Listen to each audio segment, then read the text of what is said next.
So I'm wondering, if somebody spends the channel points on a custom factspiration, should I ask it to every game until the question's been asked in every game? Like, feels like the right move. Like, or do you just ask it in like one game and you call it quits? Maybe every game, I think. Yeah. Or ask them if there was a specific game they wanted it asked for. That's true. That's true.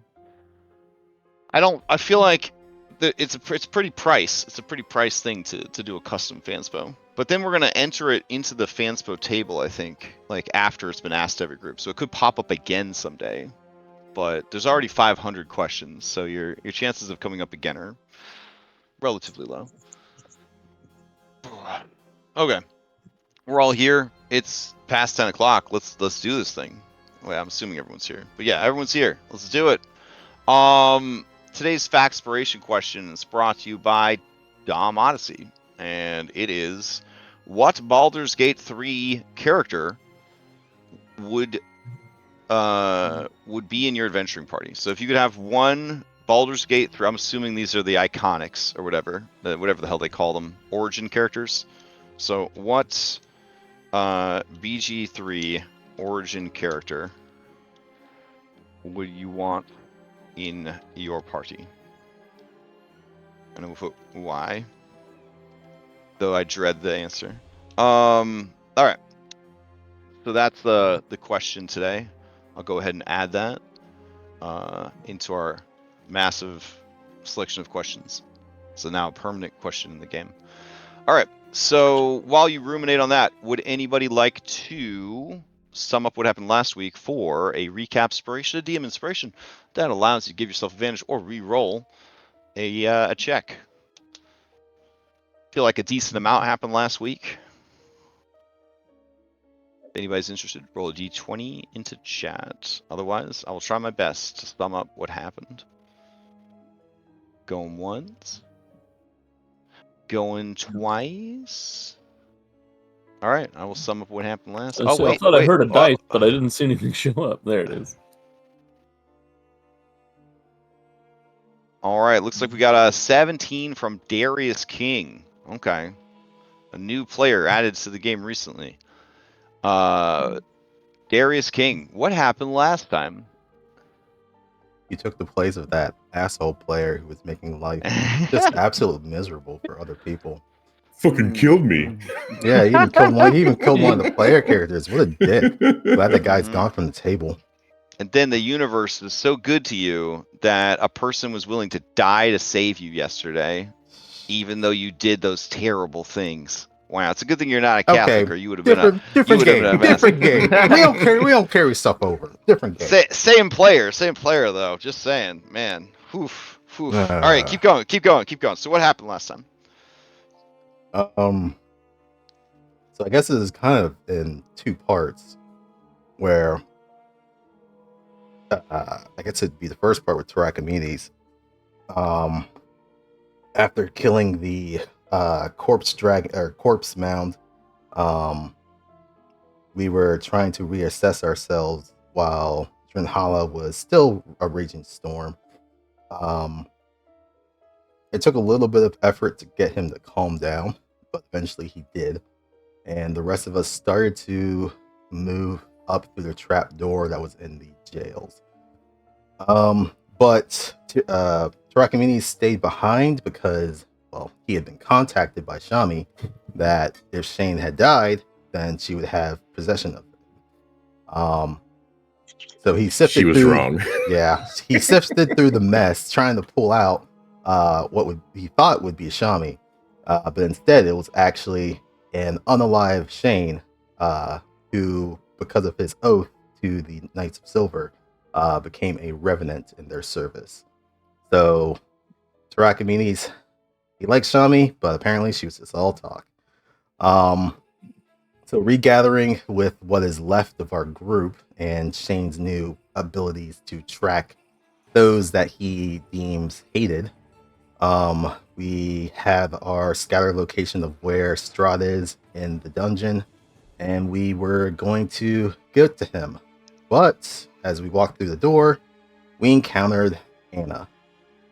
and it became tense as there was a lot of intense feelings of betrayal, hatred, indifference, kind of just all swirling around in the maelstrom. Not speaking also of the maelstrom of Jernhala behind, who just wanted to get this shit popped off. But Anna, having a trick up her sleeve, lured Tarakimedes to one of the crypts and revealed that the body of Mackenzie was interred there, seemingly having been taken from her supposed resting spot back at Jenny's hut. That started an internal turmoil within Tarakimedes, where Darius was starting to fight back somehow, even though he had been asleep for a very long time. What's it been, like well over a week since the vampire fight? But something about seeing Mackenzie there had stirred him up, and with a combination of, I guess, the universe trying to correct itself. I'm not sure the best way of how to meta explain that all the other players decided to help Darius break out of Tarakimedes' grip, as well as the last push of Tiernan making a deal with, or not making a deal, but relaying the deal with the Thane that if Tarakimedes wanted to leave right now, they would allow it, and they wouldn't do anything to stop him. So he took the deal and said, "Peace out, losers." And Tarakimedes left Barovia. With Darius back in his original body, now it's just a matter of maybe having to fight all of the things in this crypt, because even though Anna was the queen now, it doesn't seem like everyone was going to follow her. And that kicked off a fight between us and what's his name? Minotaur guy and Galamoth, and pretty much all Rosford, sorry. Galamoth and all the other nasties that were supposedly here to protect Strahd and assist Anna, maybe now turning against her and pointing their ire against us. And that's where we left off.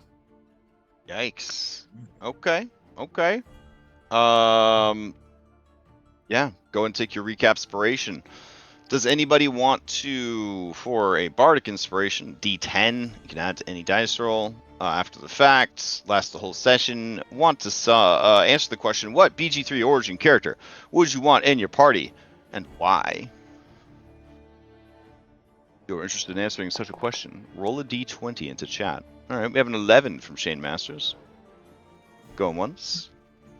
Going to, oh, alright, got a 4 from Daniel, 5 from Tiernan. Okay, going once, going twice.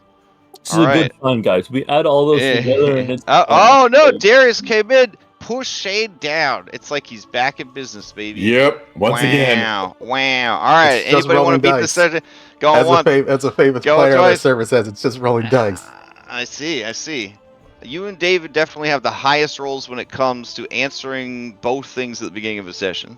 That is the statistic I stand by. That's probably the only dice that can be rolled high for me for the rest of this session. Answer the question, Darius King. If you had knowledge of Baldur's Gate 3, which you probably wouldn't, because I think it came out after you got Isekai. It was in early access, but yeah. Who was your there's a meta question, so you have full knowledge. Who would you want in the party and why? I would probably ask a pre-facing question of what campaign are we in for this to occur? This is right now. Okay, so the fight you're about to have, yeah. The fight we're about to have? I'd like to have Karlak with us so she can take a bunch of hits. Ooh, man. Yeah, that seems right. I don't know, or the fucking cleric. Like that could be that would have been nice. Well, Darius isn't known for his good decisions, so all right, Yeah, you get Karlach. It's standard barbarian build. That's good stuff. I mean, hey, all right. we can always switch your class. You may ask the same question of a willing PC or any NPC in the game. If you ask an NPC in the game, it would apply to their party or their situation.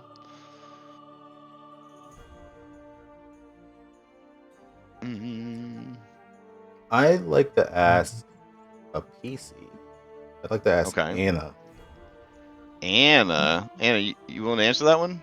I've only played like 5 minutes of Baldur's Gate 3, so I don't think I'm a good person to answer that Okay. question. Fair enough. Okay. I'll rescind. All right. You aren't missing much. It's okay. It's okay. This is an alright game. All right, It's all screw right. it. I'll ask Strahd. Okay, Strahd. Anybody? Any of those characters? Probably Minthara. Because it's kind of like having a femme version of Rod. A little bit, yeah. So he gets along really well with Rahadin. He likes what Rahadin's putting down, picking up. So yeah, I would say Minthara for Strahd. And then if there was a romance thing, I mean that happens. But she's capable. She's practical. She's lawful, practical evil. I mean, you couldn't really ask for more.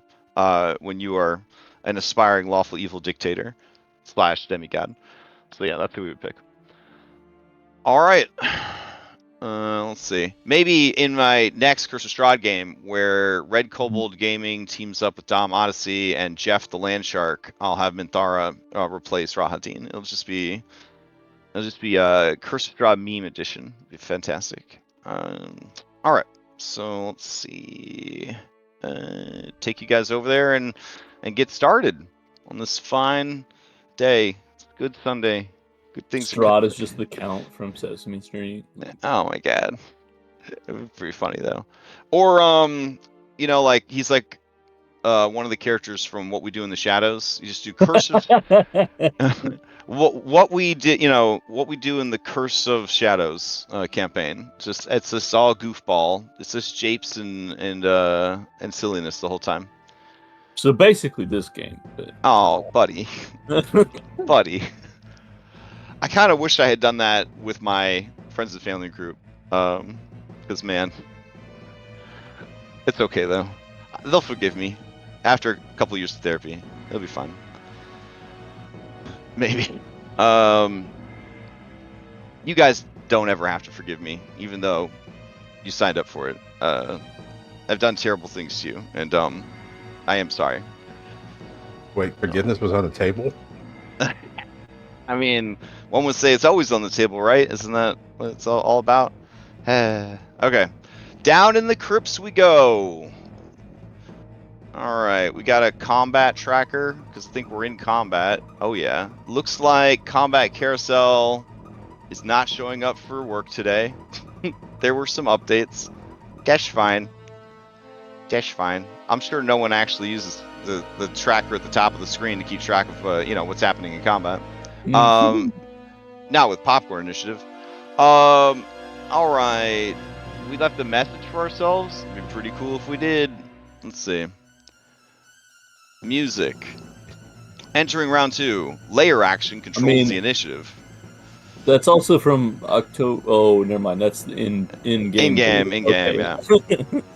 Alrighty, so layer action controls initiative. Yeah. All right. Layer action will pass to Rossarin, the Minotaur Horror. Going once. I'd like to steal. Oh, you'd like to steal. Okay. Interesting. All right. Spend your points. Steal. All right. Does Anna still have that runestone from Babala Saga? Yes. Excellent. Okay, guys, I need you guys to not give up initiative immediately here. Okay, how do I want to do this? I'd like to steal, and then I'd like to pass to Rosser. No.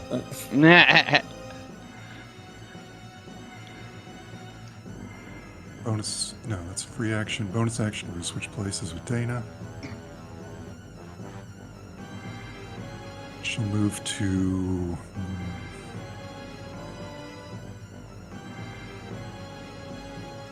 She moved to Darius.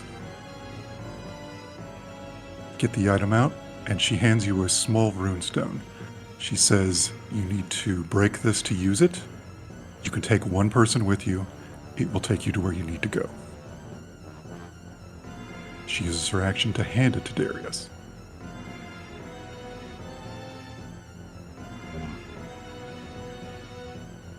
All right. Don't take Daniel. Or me. Or me. 15. All right. And then we're going to move some more, and we're going to provoke from this blood demon. Let's see. This blood demon right here. Yeah. Yep. All right. That blood demon will go ahead and make an attack. It don't got great attack. It's only a +6. All right. So here we go. 9. It's gonna miss. Then she'll pass to Daniel. Says you need to get them south.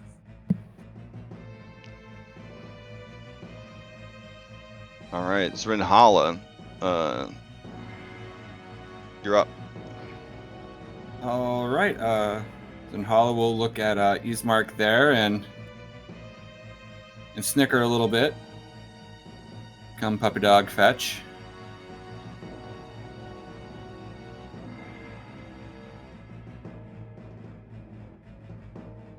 Oh. 5, 10, 15, 20. 25 and let's see. Yeah, that does not provoke because flyby. And yeah, get him south. So Well, flyby, I do believe. Do you have to make an attack while you're to trigger flyby, or? nope. Oh, it's just Oh yeah, it does it when you fly at enemy's reach. Fantastic. Okay. okay. All right. He'll say to Shane, "Do you want to go on a little trip?" Ooh, out of character, I think it's a bad idea because I'm ranged. But in character, Shane would, yeah. Let's go. All right. Or let's go. Let's fucking go. All right, so he will. Ooh, this is gonna. Sorry guys, this is gonna hurt. He's gonna thunder step, 90 feet south. Oh shit. Okay. Let me bring that up here. Thunderstep. Now I have like ACDC stuck in my head. Nah, nah, nah, nah, nah. All right, you teleport yourself to. Oh, whoa! Thunderstep is not the same as Dimension Door. You do need to be able to see the space you're going to. Teleport yourself to an unoccupied space you can see within range. I got light. I got a little bit of light going all the way down. Oh, okay, gotcha. So from where you're at, just straight down. Okay. Yep. All right, the edge. works for me. Yeah, it's gonna be. Yeah, it's gonna be to the edge of the sleet storm. Okay. Him and Shane. How are you grabbing Shane to take him with you? Is Gonna it wrap just says his tent. yourself?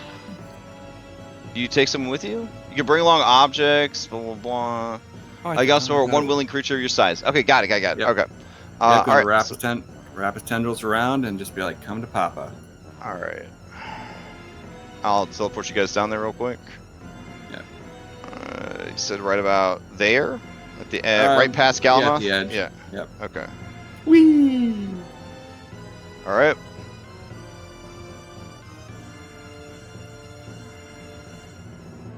All right, taking Shane with me, and let's see, it's action. So as that goes off, I need everybody where you started, right, to do Constitution save DC 21.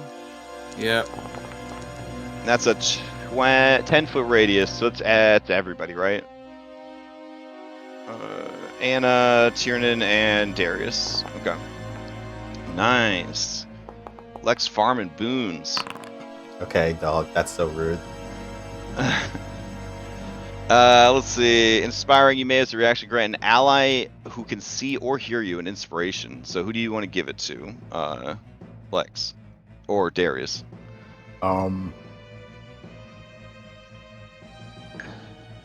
I would say Anna, but also I know you have a shit ton. Okay. They're fake. They're fake. Oh, they're fake. Okay. Why are they fake? You think I'm actually going to use those? Come on. Yeah, I mean, someone who This- cared about you very much gave them to you.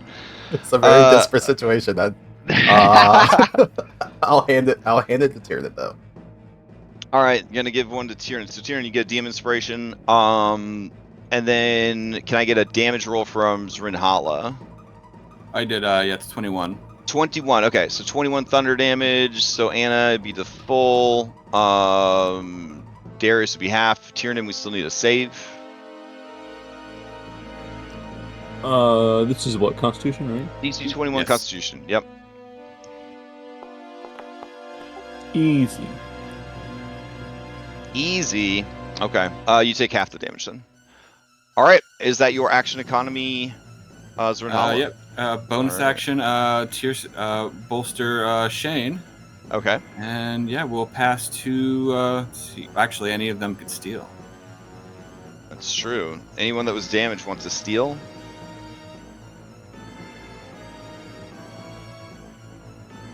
Nobody? Alright. Sorry, I'm reading something. Well, I can stay within range, but I also can't really see shit down there. It's like automatic. So you'd actually be here, Shane. 'Cause that's where he needed to see. Alright. And but he could set you down somewhere else. I'm assuming he's not going to put you in the ice. There we go. Pull the trigger on this now. It's a perfect spot because I can't see any enemies from this spot. So. Oh, good. You're very safe. Don't worry. Everything's fine. I mean, you might as well, Darius. All right. I'll take it since it's the damage. Okay.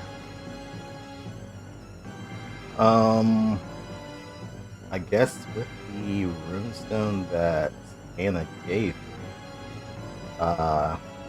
that I can use it to go to a special place.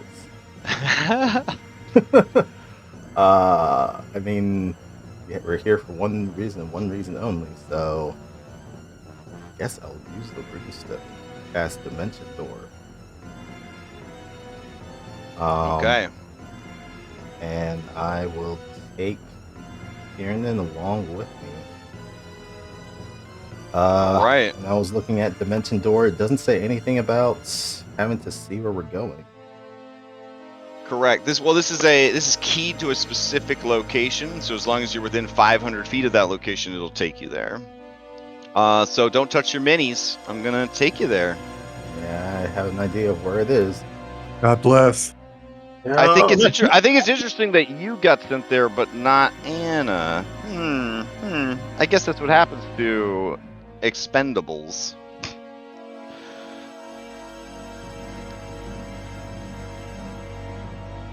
All right. Yep, this is where I thought it was. Dang, the duplicity. Wow. All right. So, Tiernan, you and Darius appear in a new area. I will give you some flavor text because you definitely earned it. Let's see. I don't know why I said it like that. I mean, I hope for Won the best. Lottery? Question. Yeah, look at that shortcut, warp pipe. All right, so you recognize the woman standing just behind an ancient, what looks like ebony wood coffin. Tiernan does. I don't know what the fuck this is. Oh, fair. All right, then, yeah, Darius, you see a woman that looks like the Bram Stoker Dracula movie from the 90s if Dracula was your grandma. A woman that somehow looks like she's a triangle. She is ancient, decrepit. She has sharp features that aren't quite elven. They're just deformed with age and malice. Her eyes are two tiny black beads that shine in the dark. She is dressed in ornate robes that are heavily stained with blood and ichor from possibly centuries of sacrificial rituals and murder. She has a confident air about her, and she does not seem overly shaken at your appearance or arrival. Tiernan, same description, but it's Babala Zaga. Let's see. Room 86. Quite a few rooms in this castle, if you hadn't figured that out. Scroll. Alright. Black marble steps, that's what you're standing on, descend to a dark tomb that has a vaulted ceiling 30 feet overhead. The essence of evil permeates the very air. The smell of freshly turned earth is here. Settled into the dirt on the floor is a shining black coffin of finely waxed wood. The coffin's fittings are of brilliant brass, and the lid is closed. South of the coffin are 3 gloomy alcoves. An iron lever protrudes from the north wall. Oh, whoop, I shouldn't have told you that. You don't see that. Anyways. That is. No, he wouldn't see it either. Oh, shit. All right. Anyways, that's that. I guess you have a movement and a bonus action here. Oh, also, there's a closed portcullis behind you. You can't escape. I didn't think I was. Oh, but you couldn't see that either. But Tiernan, there's a closed portcullis behind you. You can't escape. Darius, there's a closed portcullis behind us. We can't escape. Thank you. Yeah, I didn't think we were going to. All right. Well, she looks important. That thing looks important. Time to make an She's introduction, the I one guess. responsible for Anna's current condition. Ah. All right. Starts cracking his knuckles. And he runs up on her. But bonus action, he's going to spend some maneuver points to for full 16.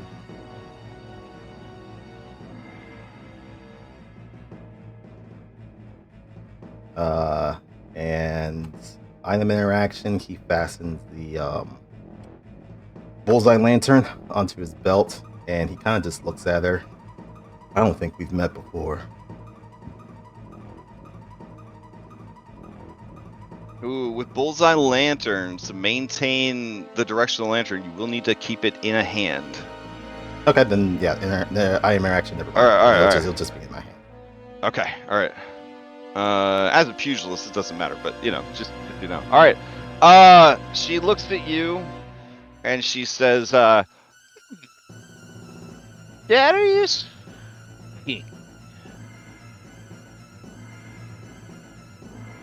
unexpected, and you've brought me the Seeker. I guess it is true. Anna has betrayed us. In her I saw so much of myself. The daughter I never had.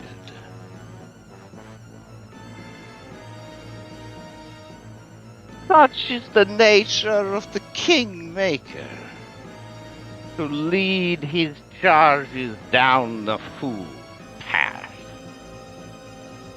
All right. Yeah, Darius. Yeah, there's a lot of things, but I don't think she's some old bitch. What do you That's pass it. to? Pass to Tiernan. All right, Tiernan, you're up. All right. Yeah, I guess first move, just in case I'm immediately killed, is Holy Symbol of Ravenkind Daylight over the sarcophagus. Ooh, dope.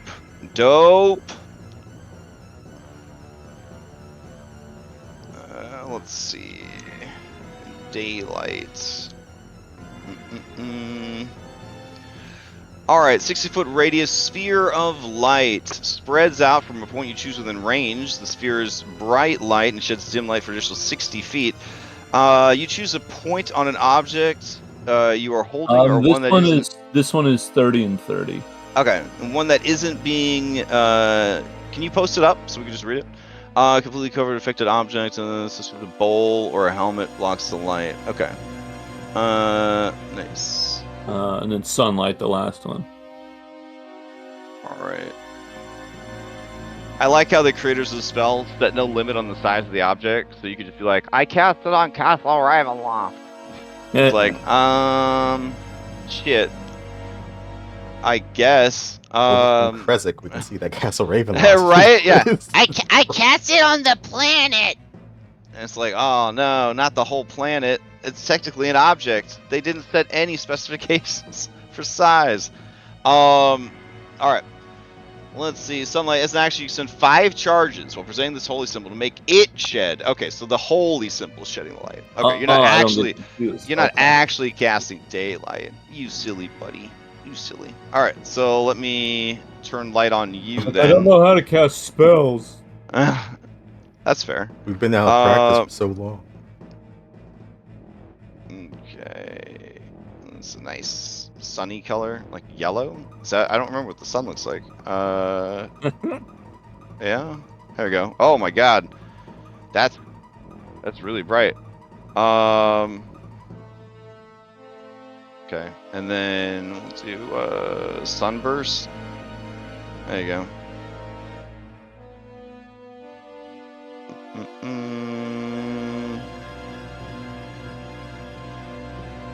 All right, as you walk into the room with this thing lit up, you see 1 vampire, 2 vampire, 3 vampire, 4 vampire, all make that kind of like gesture where they like cringe and like they clench their claws and like squint their eyes against the sun.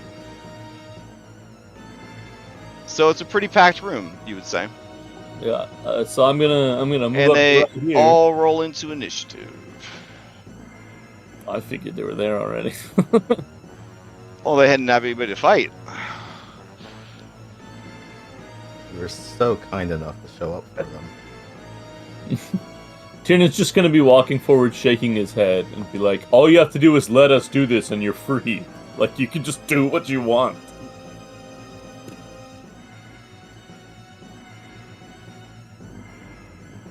The small halfling vampire sort of shrieks in pain and says, "We're bound by blood! We have no choice!" Yeah, I'm sure that will be a great thing to think back on when you're still stuck in servitude. All right. Anna broke free of Baba Lysaga. Fucking get with it. Damn. So you activate. Well, first of all, Baba Lysaga didn't have control over Anna. I mean, she did it first. Yeah, but then she didn't. So that anyways. Oh, that's true. That's true. All right. All right. So let's see. And that's your turn, right? Yeah. Woof. Okay. You control initiative. I mean, I guess bonus action. I'll rub a different kind of lotion on myself. But... Oh my goodness. All right. Let's see. One thing I need to check.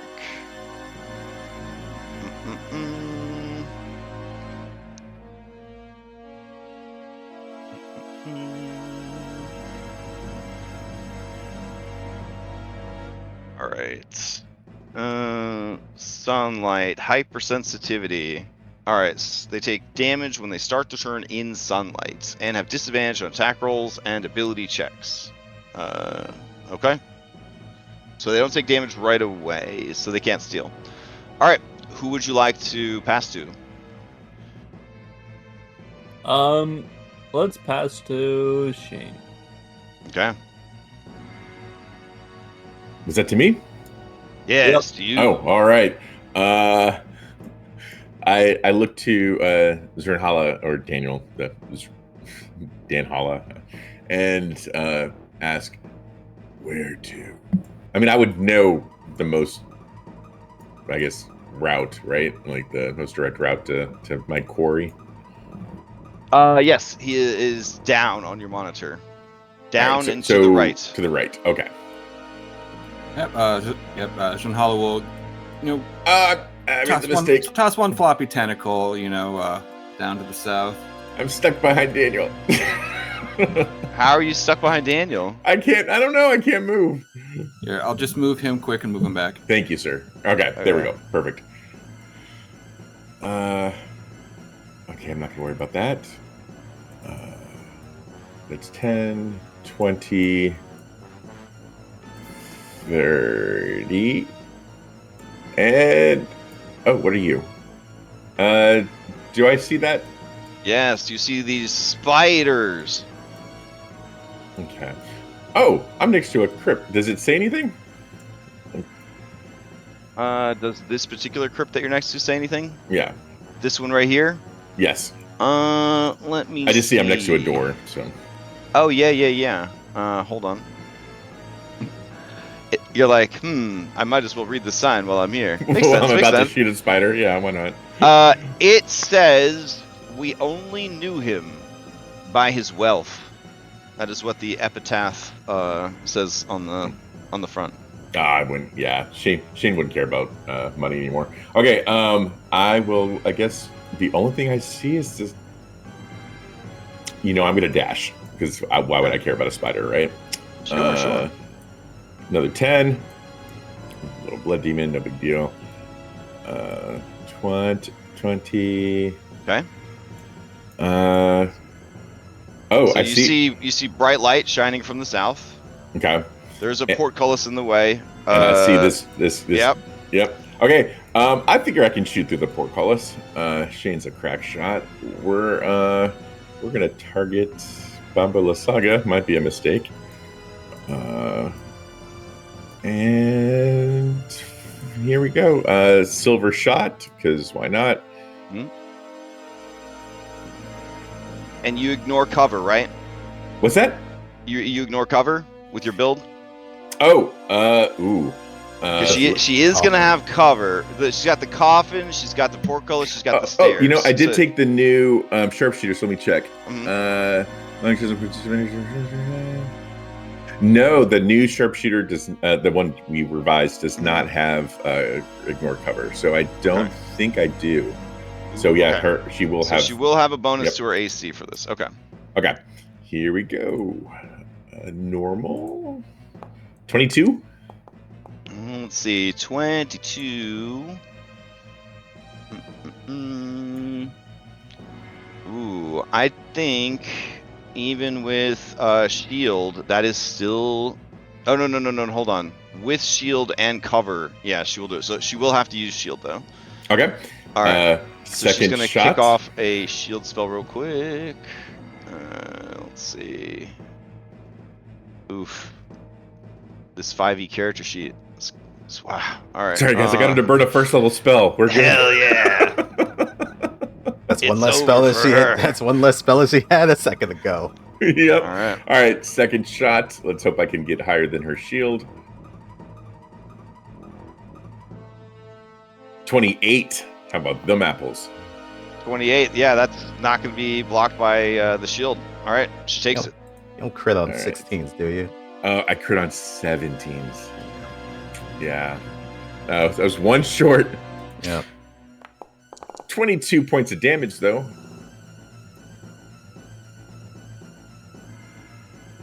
And I assume, and that's silver if it matters. And I assume she's going to steal. Yeah, she takes the damage. And then, let's see. Yeah, she does intend to steal. All right. If I have, I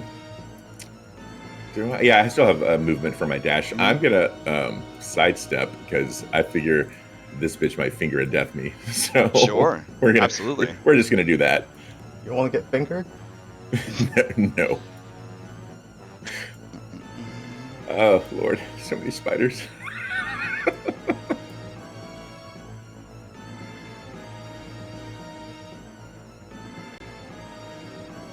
All right, let's see. Okay. Yeah, Baba's gonna steal. So, what an unfortunate turn of events. What an unfortunate turn of events. Okay. And Darius is right next to her. Okay. Okay. Let's see. Gotta be smart about this, Baba. Yeah. Alright. She is going to begin casting a spell. She's going to Misty Step. Let's see. Cast it. Give me a second. I'm looking for Mage Slayer. Oh wait, damn. No, okay. Alright. So let's see. She will Misty Step back here. Okay. Then she's going to cast a spell. Let's see. Alright. Form into a hemispherical dome or a sphere. The radius of 10 feet. Bro. Bro. This is how it do. This is how it do. Fucking spellcaster. Absolutely. Alright. Darius could be taken out by the vampires, but we gotta contain this bullshit that Tiernan's got going on. So it doesn't turn on. It just lasts the whole time, just so they know. Yeah. But if you're inside a room, you and the sunlight are inside the room and not hurting anybody else. That's true. Yeah. Let's see. Alright. Alright. So yeah, she's gonna cast a Wall of Stone.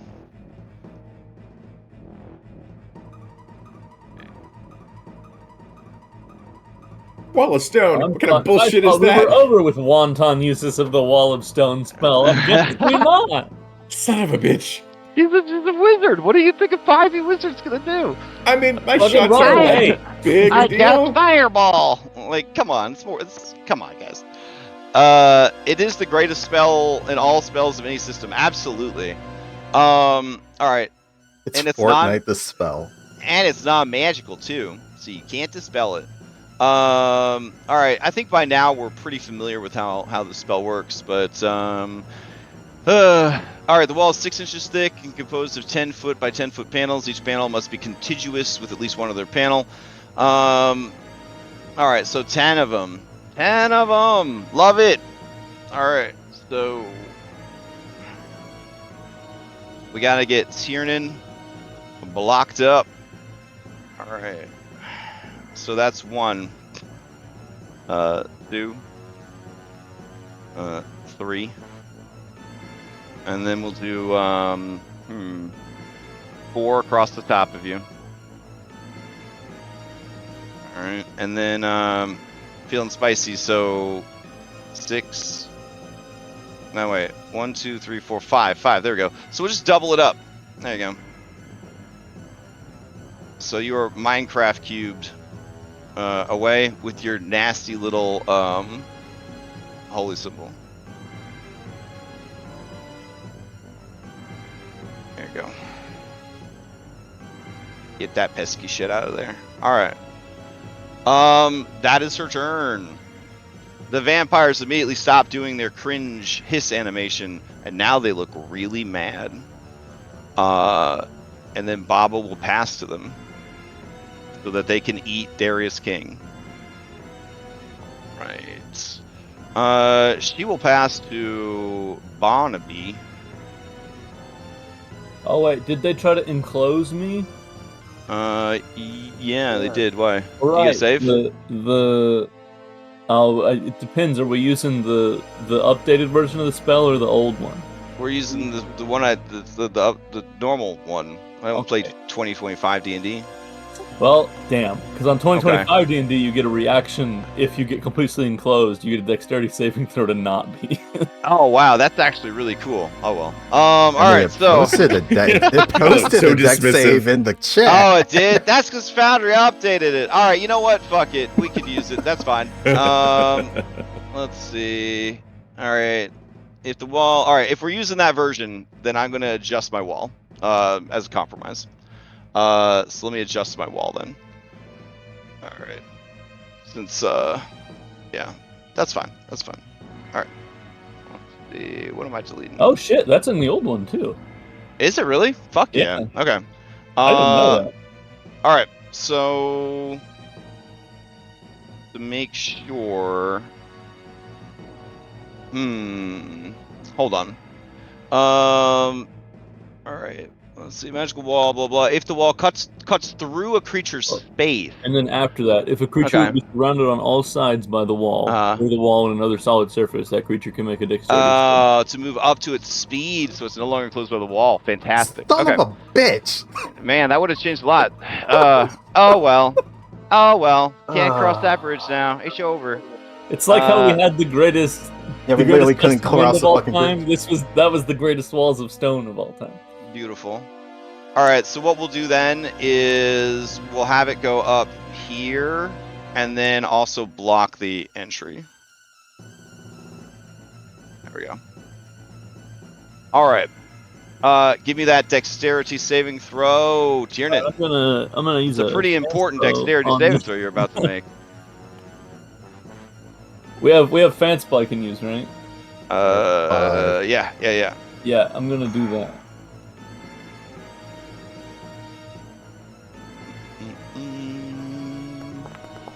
Ooh, 19's pretty good. Give me just a second.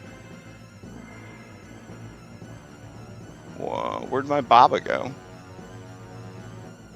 Did I delete her? No, she's right here. Is she? I mean, I can see the name. Oh, how did she get moved over there? That's weird. Alright, why is her token suddenly invisible? Okay, that's weird. Let's see. I'll drag out another Baba. Let me see. Oh, I think it was because of the Misty Step. Oh, for some that reason, stupid, I think stupid when Misty Step macro, yeah. when you click it, it actually teleports you. But I think you do it manually. Oh, and it got mad. Okay. Alright, so her DC, that was trying to open her sheet. I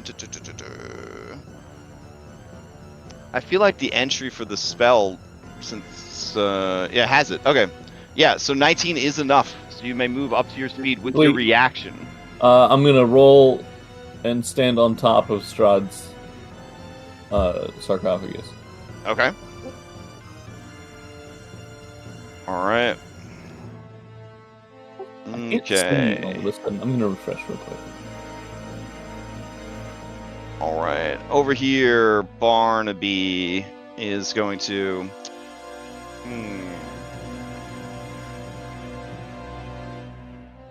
What's he gonna do? Alright. We've got Darius there. We've got Kiernan on that. And he's gonna take 20 points of radiant damage, which shuts off his regeneration. Ooh. Alright, let's see. Feels like spells. Spells is definitely what needs to happen here. Alright. Ooh. I've been pretty good.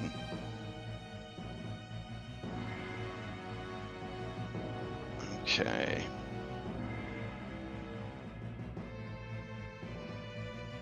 Alright, let's see. He is going to... Really got to get that amulet taken care of. Alright. Well, saving throw is a saving throw. Darius. He's going to cast a spell at you. Go ahead and give me a wisdom saving throw. What type of does this affect? Does this give a status effect? I mean, he's gonna polymorph you.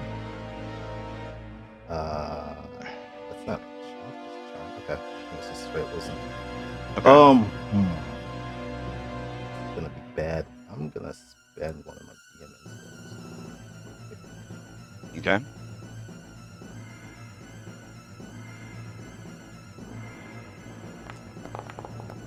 Oof. Good thing I did. You rolled with advantage. You rolled with advantage. Yeah. All right. 17 is going to make the save. So you feel your body begin to shift and morph. A feeling that is now familiar and definitely not appreciated. But you are able to sort of pull through it and are unaffected. All right. Let's see. He is going to bolster Helga. Yeah. Alright, and then he is going to move into the shadows. Alright. Helga's up. Let's see. What you got, Helga? Helga's got to get into that sunlight. Feels bad. That's okay. This is what you were made for. Alright. She is going to rush in by running over here, spider climbing up onto the wall of stone. She has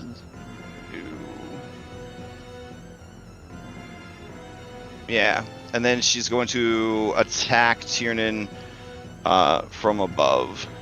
She will take 20 points of radiant damage when she comes out into the sun, and the attacks are going to be at disadvantage. She has Blood Frenzy, so it is going to be straight rolls on Tiernan. Alright, will those rolls actually go through? Let's find out. Alright, she's got multi-attack, and she'll start with a claw. Alright, the claw, here we go. Yep, doesn't work. Nice, love it. Okay. Yes, I got it, you don't work. Let's see. Alright. Okay, so she's gonna attack. This is be at a +6. Oh my gosh, a 9. Alright, she will attack again. And get an 8. Oh my god! What the fuck? And then you don't have a reaction, so she will scuttle back into the darkness. And she will pass to, I guess, Sarah, the Queen of Dreams. Alright, so Sarah, the Queen of Dreams, another vampire spawn, is going to be up. So Helga's gone, Baba's gone, Shane's gone. Bray, I'm just going to remove. He's dead. Let's see. Alright, Sarah's up. Alright, let's see. Sarah, take 20 points of damage. Alright. And then, let's see. Radiant Aversion. Each time it takes... oh, okay. Got it. Alright. And then we've got... Alright, nice. And then she's a spellcaster. What do we got for spells? Oh, okay. Alright. Well, yeah. Let's see if it works. There's no way. Alright, gotta get lower. Okay, she is going to... she's already taken the damage. So she'll move up on you. And she will attack, same deal. This is going to be at a +7, it looks like. He's slightly stronger than the maid. Alright, 14 is going to miss. And then 16 is going to miss. I'm assuming, right? Yeah. Alright. Let's see. And Would I then... like not be wearing armor in mid to late game content? And Curse? No, that'd be crazy. Then she uses her bonus action to rush back. Alright, she will pass to Eloise. Alright. Let's see. Where you at, Eloise? Are you not in the initiative? I have so many people. I wish there was like a search feature for like She's under the. Iris the Blood Artist on my Oh, screen. thank you. I see her. All right. Let's see. She takes 20 points of damage. Shuts down her regeneration, and then let's see. She is also a spellcaster. What's she gonna do? She's a bard, right? She's a cleric. No, she's a cleric. Oh, yeah. Formerly Yeah. of Bahamut. Now, who fucking knows?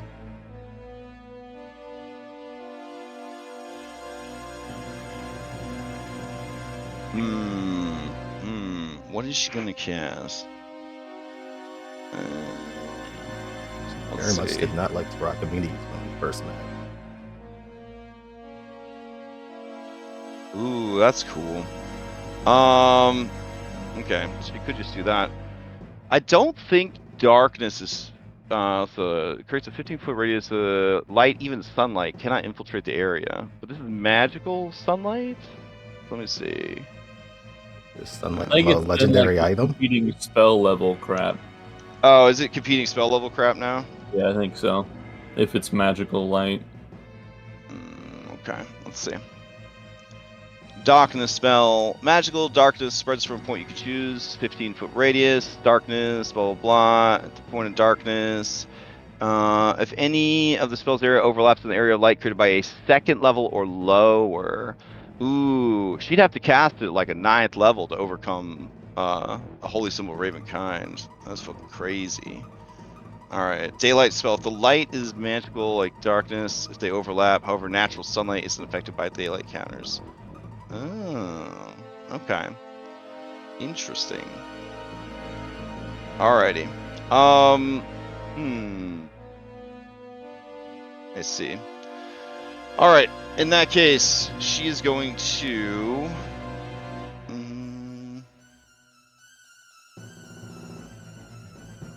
yeah, sure. That seems good.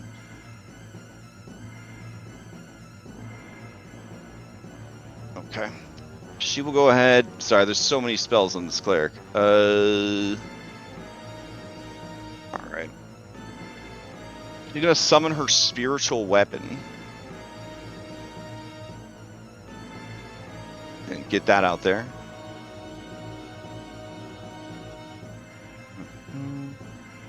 And I guess it'll be this like little purple mace. There we go. Bonk. Alright. And then, let's see. Nothing's working. Alright, so she'll make a spell attack with it against Tiernan. It's +9. And that's going to miss with 16. And then she's going to move up to Tiernan. So right about here. And then she's going to cast Mass Cure Wounds as her action. And that's a 30-foot radius burst sphere, so it will be able to hit all of her allies. It's not called that in D&D. What? A burst? Yeah, it is, right? No. Sphere. It was in 4th edition.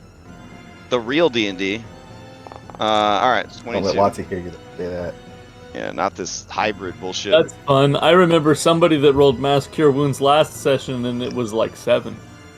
Alright, so Did you read the all last sentence on the spell? Oh, what? Oh, the spell has no effect on undead or construct. Oh, I did. She is a cleric, a vampire cleric of Null, the dragon god of the dead. So she actually does have a feature that allows her to heal undead. Yeah, otherwise she'd be kind of a shit character. For Strahd's healer. There we go.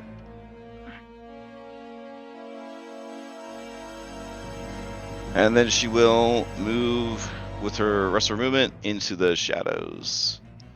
Alright, that is her turn. Nobody took any damage. They control the initiative. They will go ahead and pass to... man. we're gonna pass to. Is this a new? Okay, no. I No, see. this is still the same round. This is a lot. There's a lot going on. You're across like all different parts of the map. They're gonna pass to, I guess, these spiders. Sure. Let's see. All right. So let's see. I'll just activate them one after another. All right. The spiders are going to scuttle forward towards Shane. Me? Yeah, dude, a juicy human man. Well, I mean, Yeah, you're definitely. I'm not so you're, juicy anymore. you're definitely. You I look think you're juicy. pretty juicy. Yeah, you're pretty Yeah. juicy looking. Yeah, you're pretty fresh out the can. You know what I'm saying? That can't expire. Oh, yeah. Let's see. Yeah, they're gonna come up and try It to recently bite. expired. These I are mean, that's kind of how spiders like it, though, right? Like, Yeah. I'm assuming everything on these guys is broken. So here we go. It's +3. That's a 15. All right. The next scooter is gonna go. Something without multi-attack?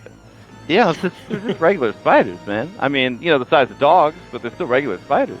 well, I mean, that one's only, so That's I don't not know if that's terrifying. regular for spiders, but Let's see. This one's gonna rush up. But they are wolf spiders. Hey, so they do have pack tactics. All right. As it rolls up on you, it's gonna roll twice. Oh my goodness. Yeah, that's a miss. Yeah, got an 8 with advantage. And then the last one will rush up, and same deal. It will try to bite you. Hey. Well, no use in spending anything to stop I mean, a crit, no, so- I'm it's terrible. I mean, it's just a crit from a spooter. Alright, so the damage is not that much, but you do need to give me a save against the poison. Contrary to popular belief, the poison from a spider bite does not get doubled by the critical. Only main damage. I'm a dead. How I'm not immune to poison. Okay. Alright, so it's Con save? Constitution save, yep. So you take 6 points of damage from piercing. You make the save, so you're only going to take half of this poison. So 3 points of poison. And then I'm going to go ahead and give you a critical effect. Alright. Since you passed the save against the poison, we'll just do piercing as the critical effect and not poison as the critical effect. Oh my god, it bit you on the forehead, bro. Oh, a scar. Yeah. Let me just add that to the. Oh to the no, list. not your beautiful forehead. Alright, that is the spooter's turns.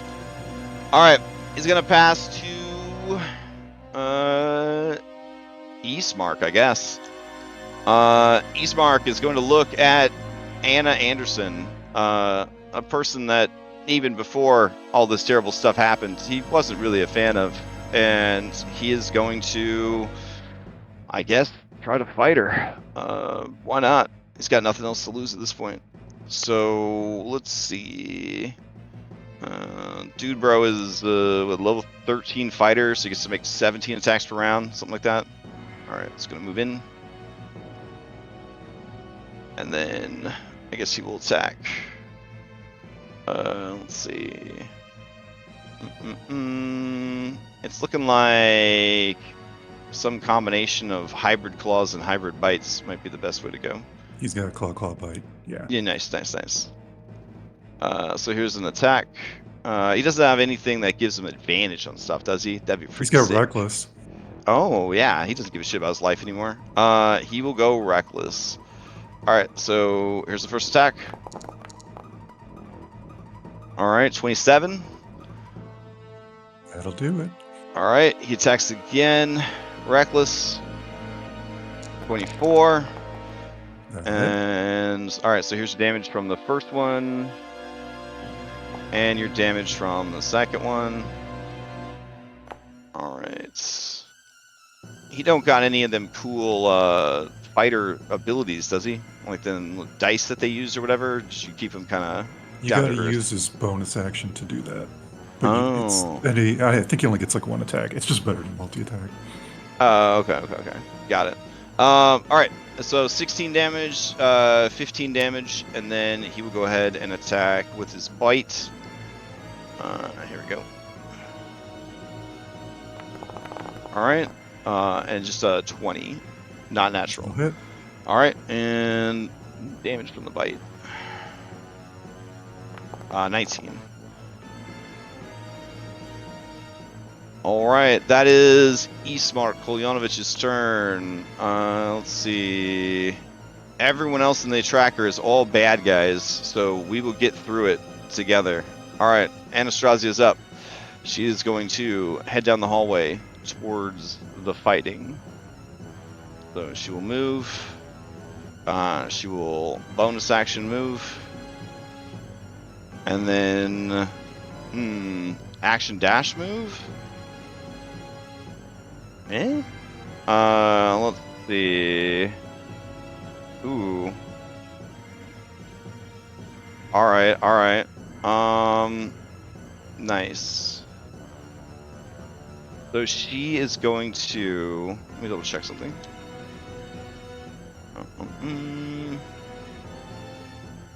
Okay. Can't use that yet.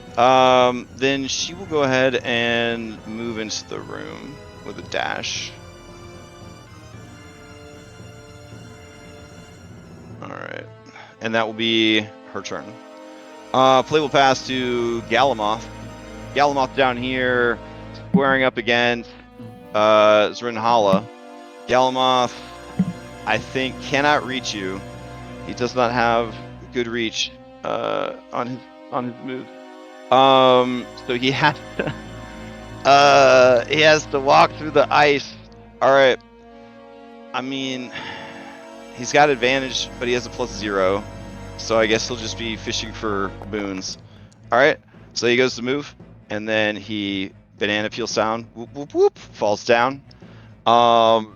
It's D&D 5e, so I guess he stands back up with the remaining movement he has, and now he's in melee with Zrinhala, and he will attack. Alright, Zrinhala, he's gonna bring his axe to bear, I think.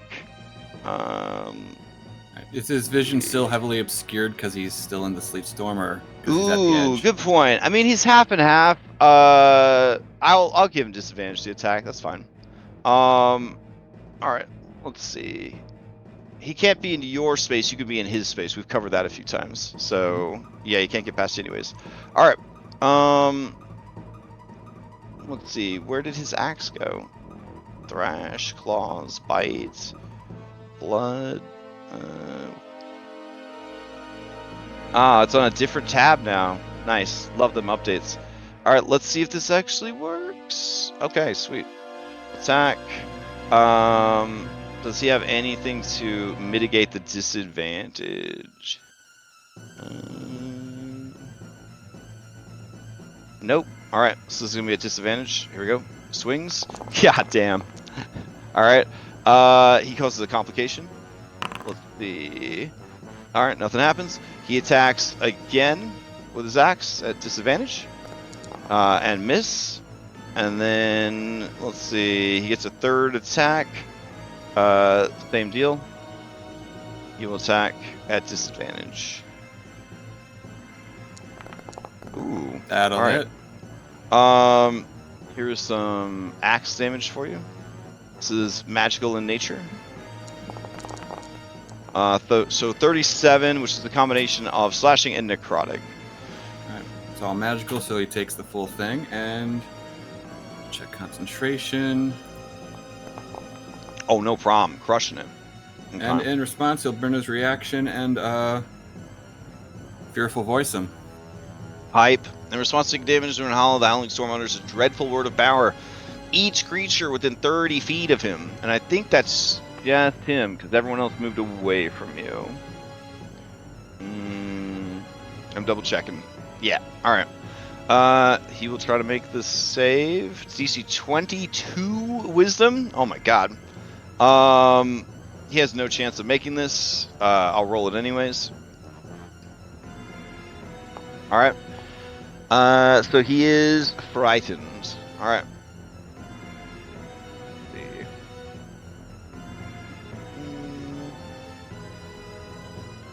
Okay. Let's see. Frightened has disadvantage on ability checks and attack rolls. Frightened creature tries to move towards the source of the sphere. It's difficult terrain. Frightened creature can't use reactions. A creature checks concentration when they first become frightened, and at the end of any turn that they remain frightened. All right. That is his 3 actions. I don't think he's got a bonus action to use. It's hard to tell because they kind of randomized where my stuff is on my sheets. And that is his turn. Play will pass to these hellhounds.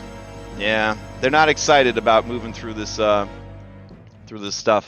But it is what it is. So first one up is Confident. Confident is going to try to run and jump. It'll still land in the ice. Still has to make a con save or a dex save. It can't. It's gonna fall down. Let's see. And then it would use its movement standing up, so it ends up having to be there. Let's see.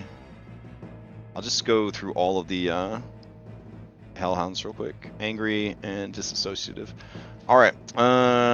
So they're gonna move onto the ice, and then they're gonna fall down. I'm not even gonna roll. This guy's gonna move onto the ice. He's gonna fall down. And then they'll stand up with the other half of the movement, and that's as far as they make it. All right. Volenta is up. All right. Let's see. Volenta, you got anything to get you to the other side of this, babe? Let's see. Not looking like it.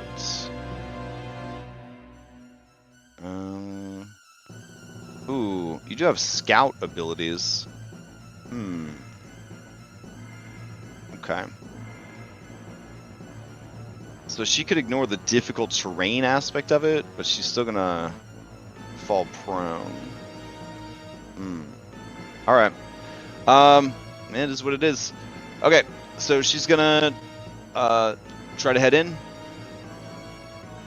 and then as she hits the ice, she's gonna try that dex saving throw. She does not have magic resistance. This is a straight roll. Trying to beat a 21. She does not. She actually has a +7, but she's not even close. She falls prone. She's gonna stand up. Then bonus action, she will dash using the vampiric alacrity, and then she'll step into this space, and then also fall prone. Is it every time you move on a space in there? I think it is. Might be better just to crawl. Yeah, she'll just crawl, so she'll be prone. All right. Continuously standing up, just a rookie mistake. All right, then that brings us to the enraged Nightwing. All right, the enraged Nightwing has made it out of the ice and is in the battle proper. There is an Anna here to contend with. Doesn't see anyone else to fight, so I guess it will just move in to fight Anna. Alright. Anna, as the creature moves in to face you, let's see.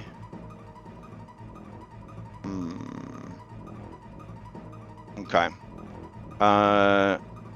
It is going to begin casting a spell.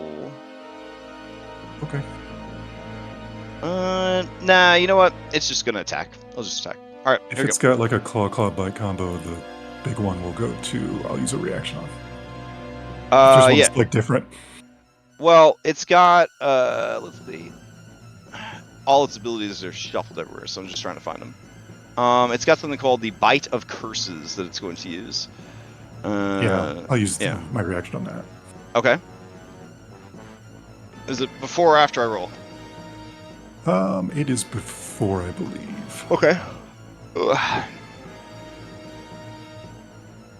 This is for East Mark. Okay. Let's see. When an attack, spell, or effect you are aware of targets you, you can, as a reaction, force another creature within 5 feet of you to become the target instead. They can make a charisma saving throw opposed by your spell DC to resist the effect. The attacker is a valid target if within 5 feet. Alright, so like force another creature within 5 feet of you to become the target instead. You can make a... If the attacker's... Oh, yeah, I got you. Okay. Yeah, he will try to avoid it. The Eastmark, a fighter, trying to make a DC 17 charisma saving throw. Here we go. He did not make it. Unbelievable. He do have Mage Slayer, but this isn't a magical effect, I don't believe. I mean, it's a blessing I got from. Yeah. King. All right, so he's gonna be targeted instead. All right, as it attacks, he's gonna chomp down on Eastmark. Here we go. Let's see, and this is at advantage because Eastmark was reckless. That's gonna hit. Eastmark is going to take quite a bit of damage. And then he must succeed on a saving throw against the curse. There we go. Another charisma saving throw. Oh shit. Alright. So he takes the 18 damage, but he makes the save. And then... Let's see. Why did he not take the damage? There we go. Let's see, and he did the saving throw against a boon. Magical item, blah blah blah. Okay. Don't think he has any long rest abilities that he used up. Alright, so he'll just get a fortune token. Alright, so that is the Enraged Nightwing's turn. Play will pass to Iris the Blood Artist. Alright. Let's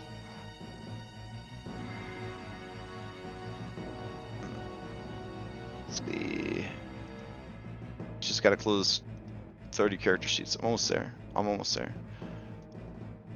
Alright. Iris fell on the ice. Poor baby. She is going to crawl to here.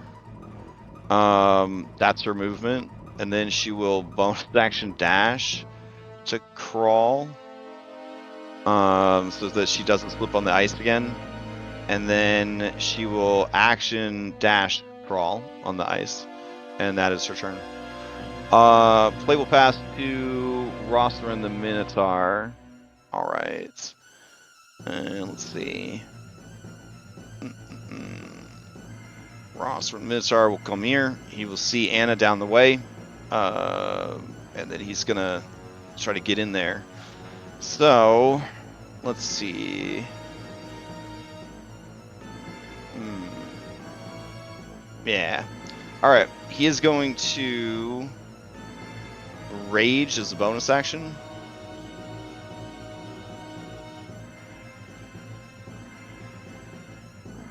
Okay.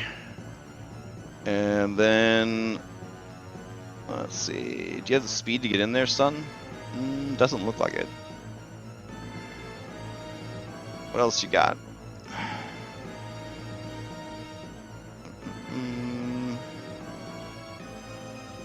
Oh, okay.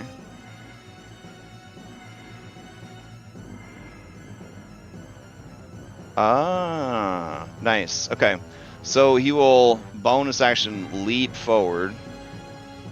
No, he raged with his bonus action, didn't he? Yeah. There's no point in raging if you can't get in there to attack. Alright. He will turn the corner. He will gauge the distance. He will bonus action leap, and then he'll just rush in with his move and then attack. Yeah. Alright. Anna, he is also going to be reckless. And has also used charge as a Minotaur. So, if this first attack hits, there's a chance it could try to knock prone. Here we go. This is the first attack.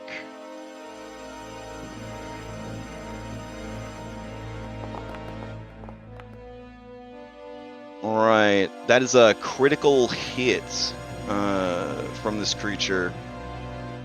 on a vicious great axe.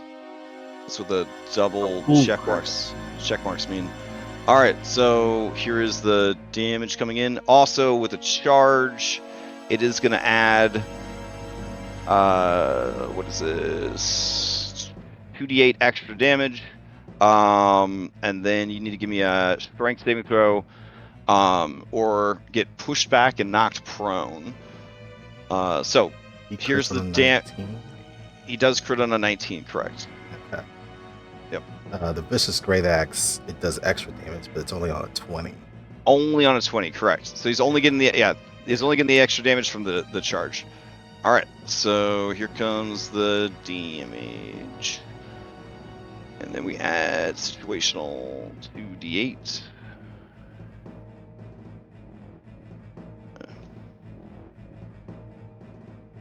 Yeah, this guy hits like a fucking truck. Yep. And then here's that critical hit damage.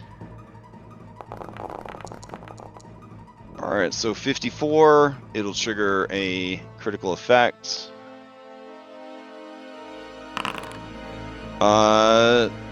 Hypertrophic Scar. Oh man, so cool. Add that to your sheet in your trophy section. Alright, give me that strength saving throw.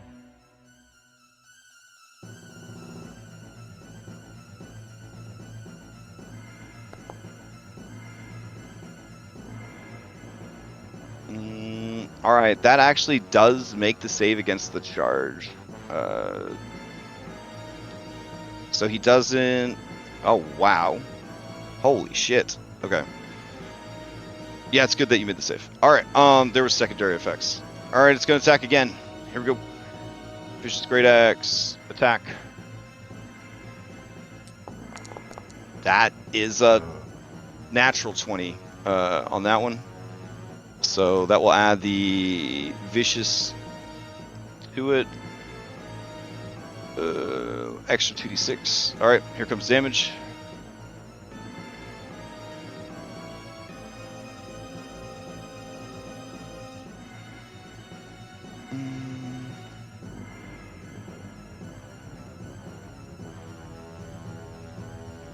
Alright. 62 points of damage. And then his third swing coming in. It doesn't matter. Oh shit! Did you? Oh my god! I moused over your character just now. Fuck. All right. I mean, dude's just gonna keep swinging, but yeah, if you with your nature, you have anything to get you out of this? Nope.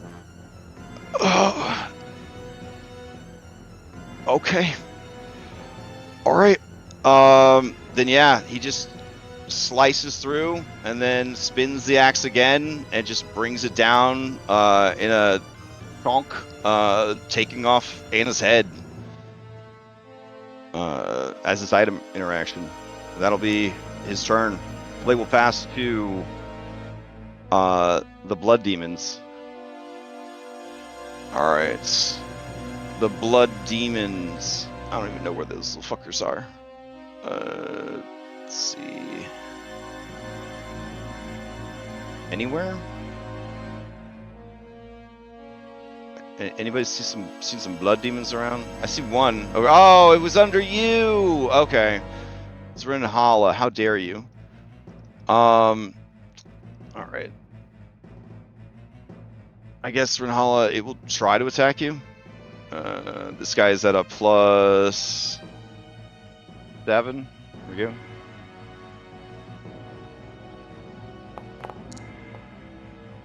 That'll 21. hit.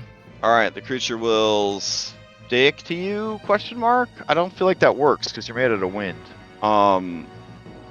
But it will do 1d4, or sorry, 1d8 plus 4 piercing damage. So 9. All right. And that is its turn. Play passes to Tense. All right. Tense sees that there's a Shane Masters over there. It's gonna start heading towards them. It's got a 50-foot flight speed. There we go. Shane, it's gonna target you. It's gonna go for it. Here's the attack. It's a +7.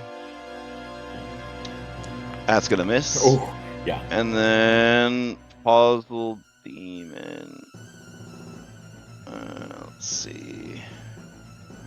Alright. It's gonna begin its long journey towards its master. And that'll be its turn. Alright. Play as fast to the layer action. Alright. And then they control initiative going into round 3. Alright. Layer action is for sure gonna pass to Baby Lasagna. Going once. You have an Is interrupt. this new round? Yeah, I've got an interrupt point. Okay. From this combat, right? Okay. Yeah. Alright. Go for it. All right, I'm gonna interrupt, and then I'm gonna Holy Symbol of Ravenkind. Fuck vampire ability, whatever the fuck it's called. Turn undead. Well, it's specifically hold vampires. Oh, hold vampires in oh, action. You right. can spend 1 charge to present the holy symbol to make it flare with holy light. Vampires and vampires spawn within 30 feet. When it flares up, must make DC 15 Wisdom saving throw or be paralyzed lingering. That's pretty good. And It's it doesn't say you need to see him, so it's just within the radius. yes. Alrighty, so I will queue up 4 Wisdom saving throws. 2 of them are Divine Casters, so you know they're gonna do good on these saves. The fact that this legendary item has a fucking DC of 15 is ridiculous. It is. It is. The whole point of this item is to be used against fucking vampires. Well, I mean, I'm just saying it's not designed well. yeah, I think they just didn't want you to be able to go in and instantly shut down an encounter, but I think they were a little too cautious with it. As it is, the best save there was off the high-level cleric who had a +9. The others, I mean, they had a pretty decent chance of failing. Helga is paralyzed. All right. I will action surge. Okay. And then I want to try to take the lid off of the sarcophagus. Oh shit! You know there's rules for that. All right, here we Oh, go. well, I was sure there was. You know that the writers there, they definitely thought that through. There's definitely something in place here. Okay. Yes, it seems to be sealed shut. Oh, amazing. Who would have guessed? Okay, so I'm gonna need an action to rip that bitch open. This is an athletics check, and you want a good one. You want a real good one.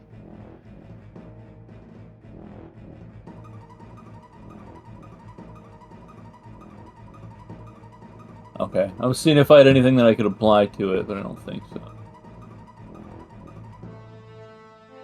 Use Indomitable on it. I don't know if... Can I use Indomitable on... Indomitable, I think, is for saves, unless it says It's gotta be an otherwise. attack. Or... save. Or to reduce damage. That's the revised yeah. one.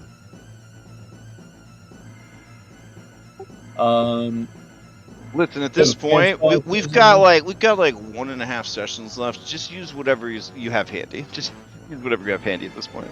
do I have a fanspo available? We got 1 more.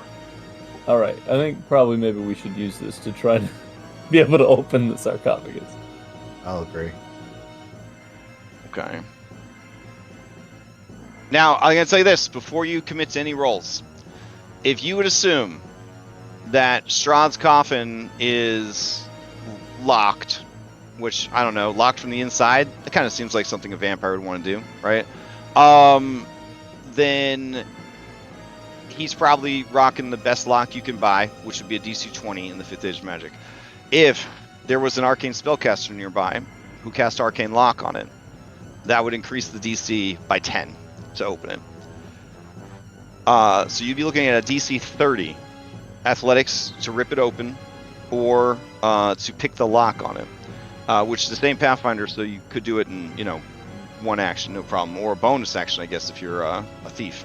You could try to smash the coffin, but it is definitely going to be of sturdy make. So it's going to have a decent armor class, probably magically reinforced. So what direction you with your with your incredible perception, you see a couple things. One, the aforementioned lever on the wall was over here, and then I don't think that matters too much because there's now a wall of stone blocking up the whole place. And then the coffin itself, on the sides, there are like the faintest like holes, like enough for mist to pass through. I don't know if that helps. I don't know if that helps. Yeah, I don't know if that helps you. Like, I don't know if you're like turn into mist and then you're gonna like be in the coffin with Strahd and you're gonna make out with him as you kill him. Hold the symbol of Ravenkind up to the holes. Ooh, that would be kind of hilarious, but it would be a long process. Because remember, he is a master vampire, so the sun will hurt him, but it might not kill him. Like, you still need to drive the stake through his heart in his resting place.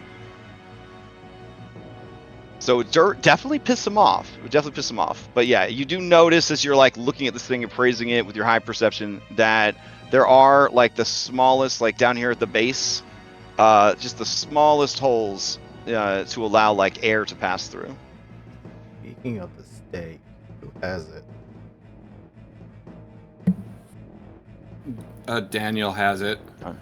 All right, so as you move to kind of examine the hole more, you do notice, maybe not with too much surprise, that there is some sort of like panel or flap that has been drawn across from the inside.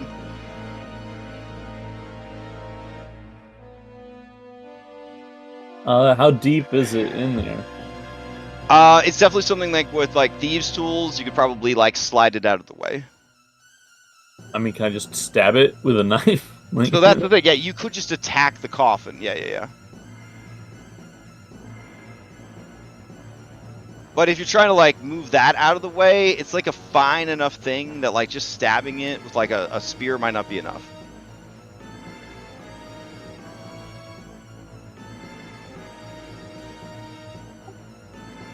I mean, if my spear can fit through the hole, I feel like the little flap is going to be less to break than the whole damn sarcophagus. Oh, absolutely. Yeah. I guess I just start jerking my spear into Strahd's but again, I want to point out that if you're microwaving him with tiny beams of sunlight, it's still not going to kill him. You know what I'm saying? Yeah. Getting him to 0 gets him back in this coffin. So like you already have him in the coffin, so like you would just be, it would be redundancy at that point.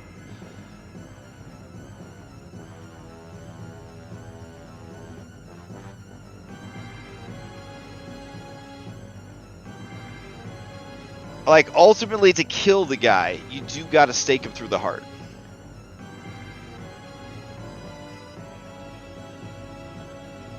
So I guess the question is, how do you want to proceed with this? What do you want to do? Can you make a high enough athletics to tear this lid off? I do not think so. Oh, all my Battlemaster shit specifies creature too, so I can't even try that for extra damage. Do you want to work on the vampires? I could get the lid off. Oh dang. Switch! You could probably straighten up yourself up now that there's a sun in the room. There you go. No, thank you. Yeah. I can try. Listen, Anna just died fighting like 3 or 4 boss monsters. She trusted you guys to, duo the end game content here. Your allies, your other 2 allies are out there fighting literally everything else in the castle. You could do this. Anna believed in you.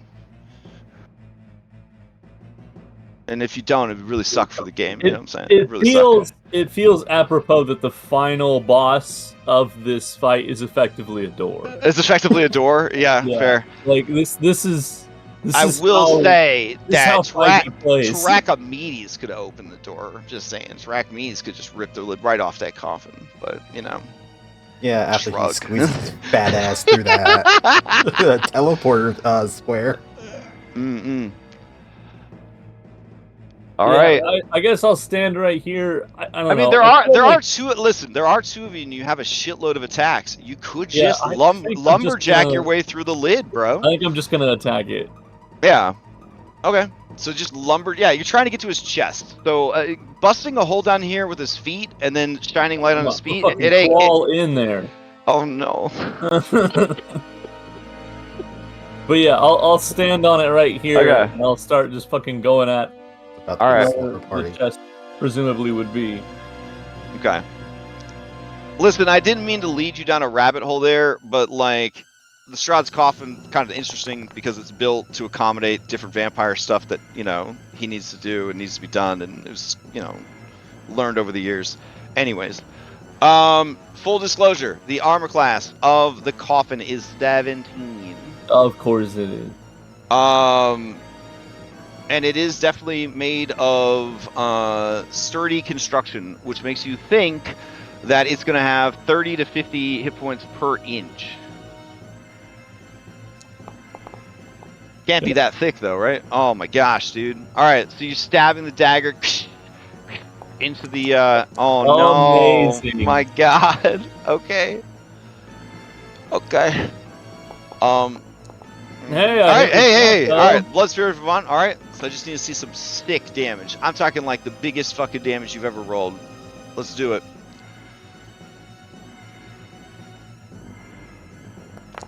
There you go. Do I have to use the stats for the weapon? No, yeah. For the weapon. I was so excited. I thought you had a build that you hadn't revealed until just now. Like a commander deck that comes online in turn 26. So. Those are the best ones. Now that it's turn 26, everyone takes 4 million damage. Like, oh, okay. So 9 points of damage is dealt to the coffin.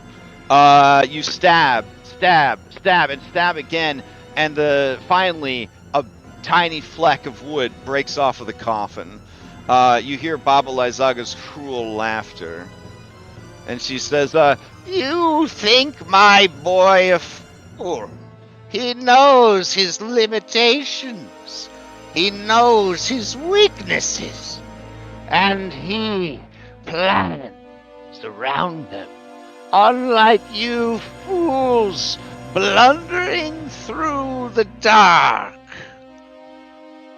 I'm sorry, which fools was it that fucked up your house? Ooh, she makes a sourpuss face. A minor setback that will be repaid.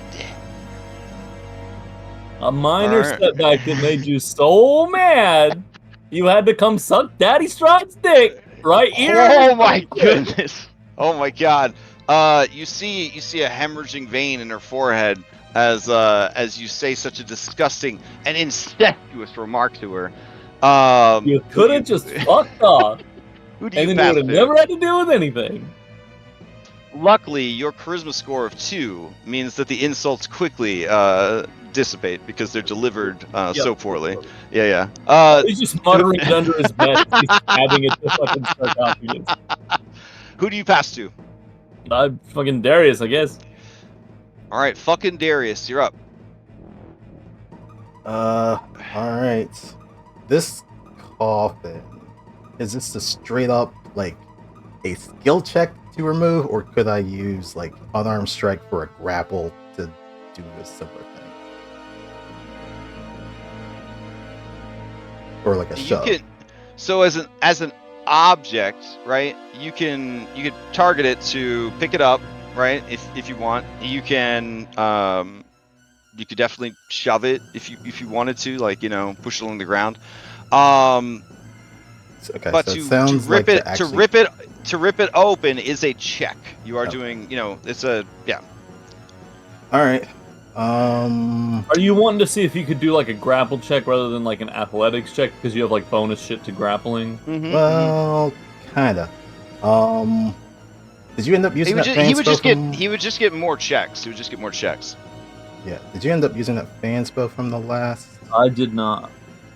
All right. I'll use it for this one. I feel like trying to. Darius doesn't have the experience, but I feel like trying to beat through this coffin may take a bit too long. So I'm gonna do an athletics check at advantage.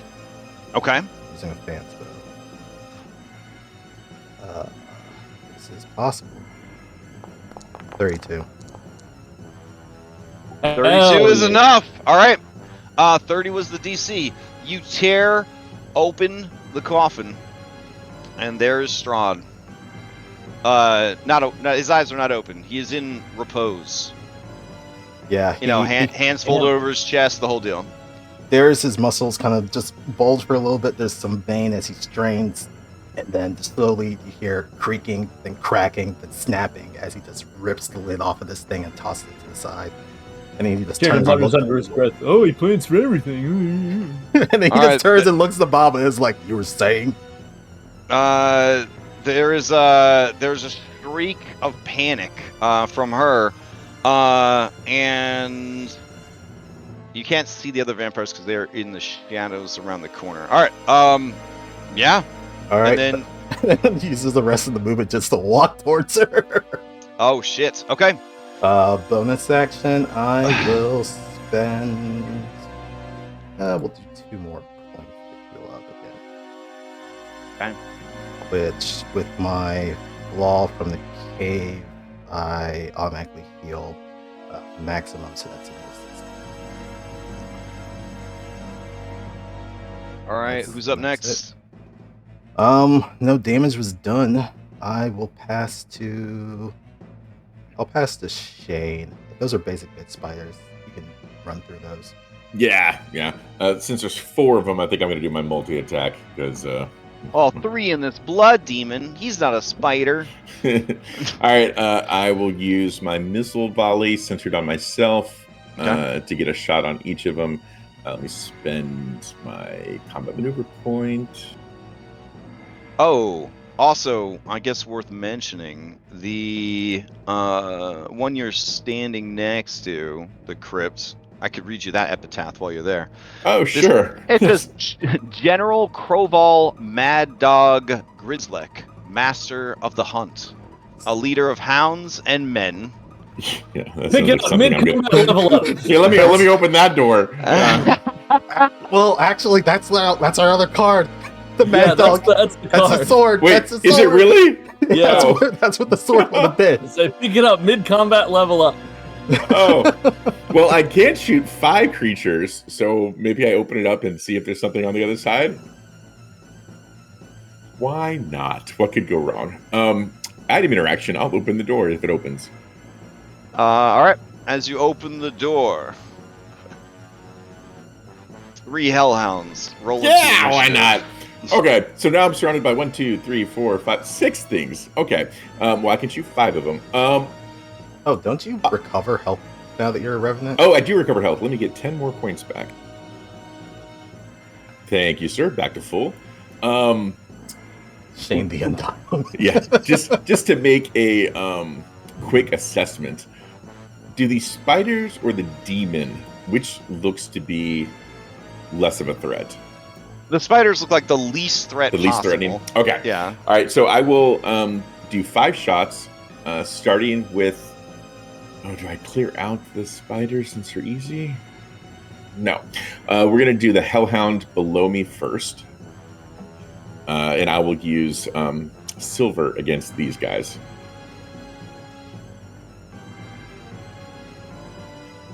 All right, 24 to hit the first one. Okay. Does it hit? Oh yeah, absolutely. Okay. Yeah. Okay, 21 silver damage against him. The highest AC you're looking for is a 15. 15. Okay. All right. And that. Oh yeah, that's only 12. That definitely just crit. Okay, so this guy up front, unhinged. Yep. All right. And then this one, the next one will be against the second Hellhound. Okay. 20. So that does 19 damage. Nice. Next, I will reel around to the demon. Oh, yeah, critting that guy. Nice, nice, nice. Damage, critical hit, 39 points of damage. Woo. All right. The creature takes 39 points of damage. It is bloodied. As you bloody the creature, it splits in two. Oh, shit. Okay. But it shares the hit points between the two forms. So that counts as a new creature, right? So I'm gonna shoot that one. All right. All right. That is creature number 4. Oh, let's not make a new thing. Oh, well, I already did. Okay. Shooting that one. Another crit. Oh, okay. It's done. It's done. It doesn't exist anymore. Okay. right. And then I will shoot the spider to the north of me as my last shot. The spider is regretting all of his decisions. Yeah, it's like, All right. crap.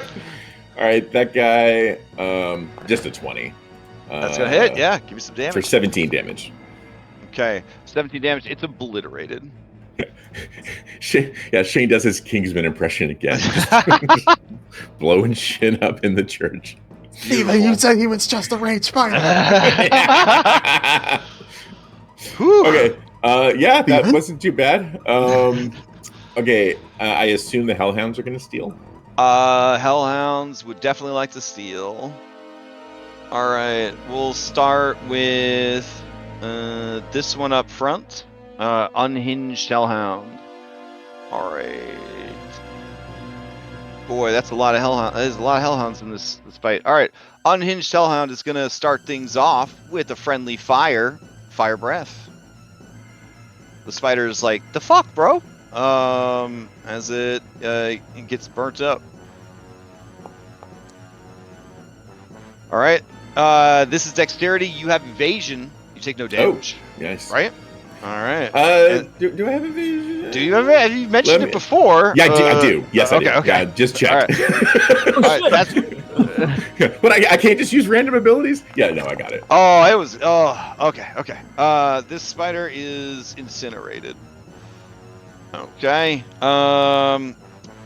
Then it is going to stay there. It's going to pass to Calm Hellhound. Let's see. Could be anywhere. Calm Hellhound. There we go. Calm Hellhound is going to rush out. It's going to get on the other side of you. And then... How dare they have tactics? Using pack tactics, it is going to attack.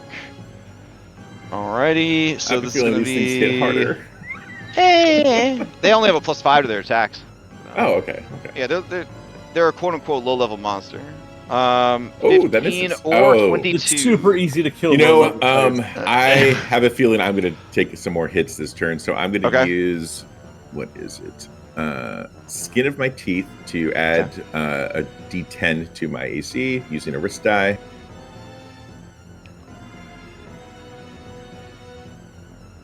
All right, holy shit! What's up with your AC at? That puts my AC 24. 24. God damn. All right. That is its turn. That is of course my reaction. Wait. 24, you said?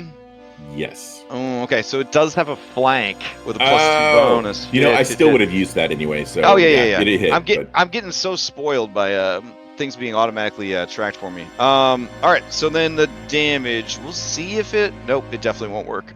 All right. So the damage on this is a D8 +3 +2d6 fire. All right, there's a D8 +3 piercing, and here is your fire. That's a big fire damage. All right, he takes it. All right, this one's going to move up to here. It does not have a flank. It is going to attack with pack tactics, and here we go. 20, 23 Both will doesn't miss. hit. Yeah. All right, then it did pay off. All right, so that is their turn. I guess they'll pass to, while we're here, Tense Blood Demon. Tense Blood Demon. He doesn't want to run away and live. I mean, he's the construct made of blood, you know. He doesn't have a lot of hobbies or anything. 22 is going to miss. Oh man, I'm so glad I spent that point. Yeah. Then he'll pass the lonely wolf spider. Lonely wolf spider is going to use a disengage, and it's going to run back into its house. He doesn't know he doesn't have to disengage because I used my reaction and I don't get opportunity attacks. He just but... really wants to make sure that he's okay. Yeah, it's going to use a bonus action to kind of put some web up. Like, you don't want to come in here. Don't. Larry, it's fucking crazy out there, man. Yeah. All right. That is all of them.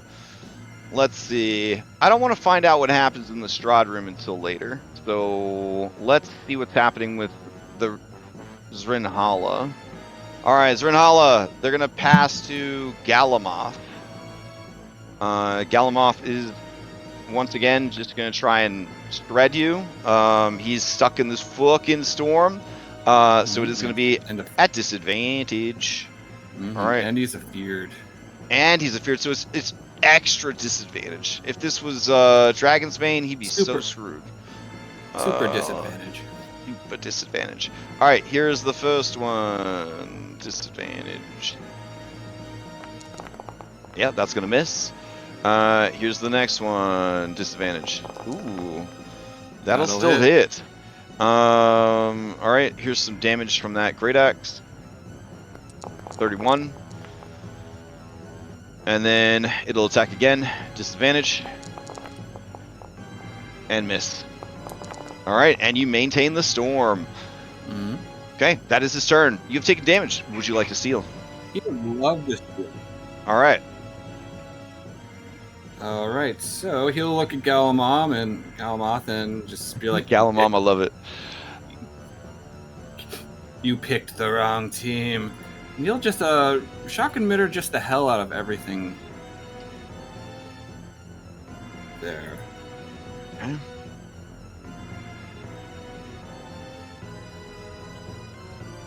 Alright, Zrinhala, cover all blah blah blah blah. All other creatures in the area must make DC 22. Dexterity saving throw or take 8d8 lightning damage. Alright. So Galamoth, who is a good counter for you, he has resistance to lightning, but he doesn't have immunity to lightning. These others are pretty fried. So let's do it. Yep. But is he a demon or elemental? Ooh, he is a dwagon. He's a dwagon. Alright. Saving throws at disadvantage. Okay. Let's see. Oh, everybody's saving throws at disadvantage? Damn. Unless you're demon or elemental. Holy shit. Wrong teams, man. Oh, man. Alright. Here we go. The blood demon's like, I'm a demon. Yay. Alright. Here we go. Shock emitter. Disadvantage. Disadvantage.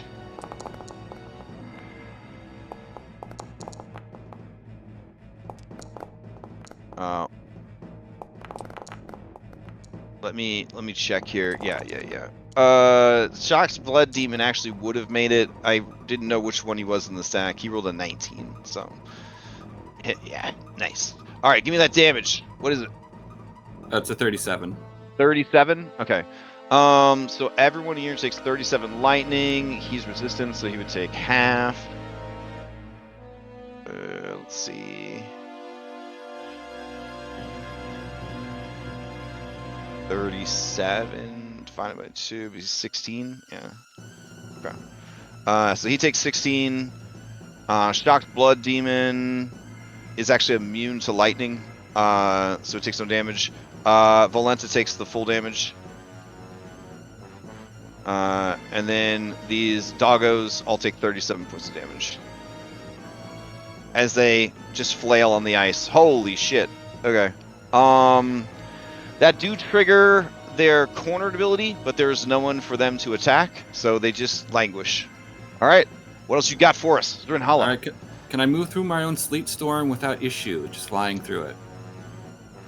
I mean, I don't think so. I think the spell is friendly fire. I mean, it's kind of cool for you to do that. If I can't, that's fine. I mean, you are like a living storm, and it is your storm.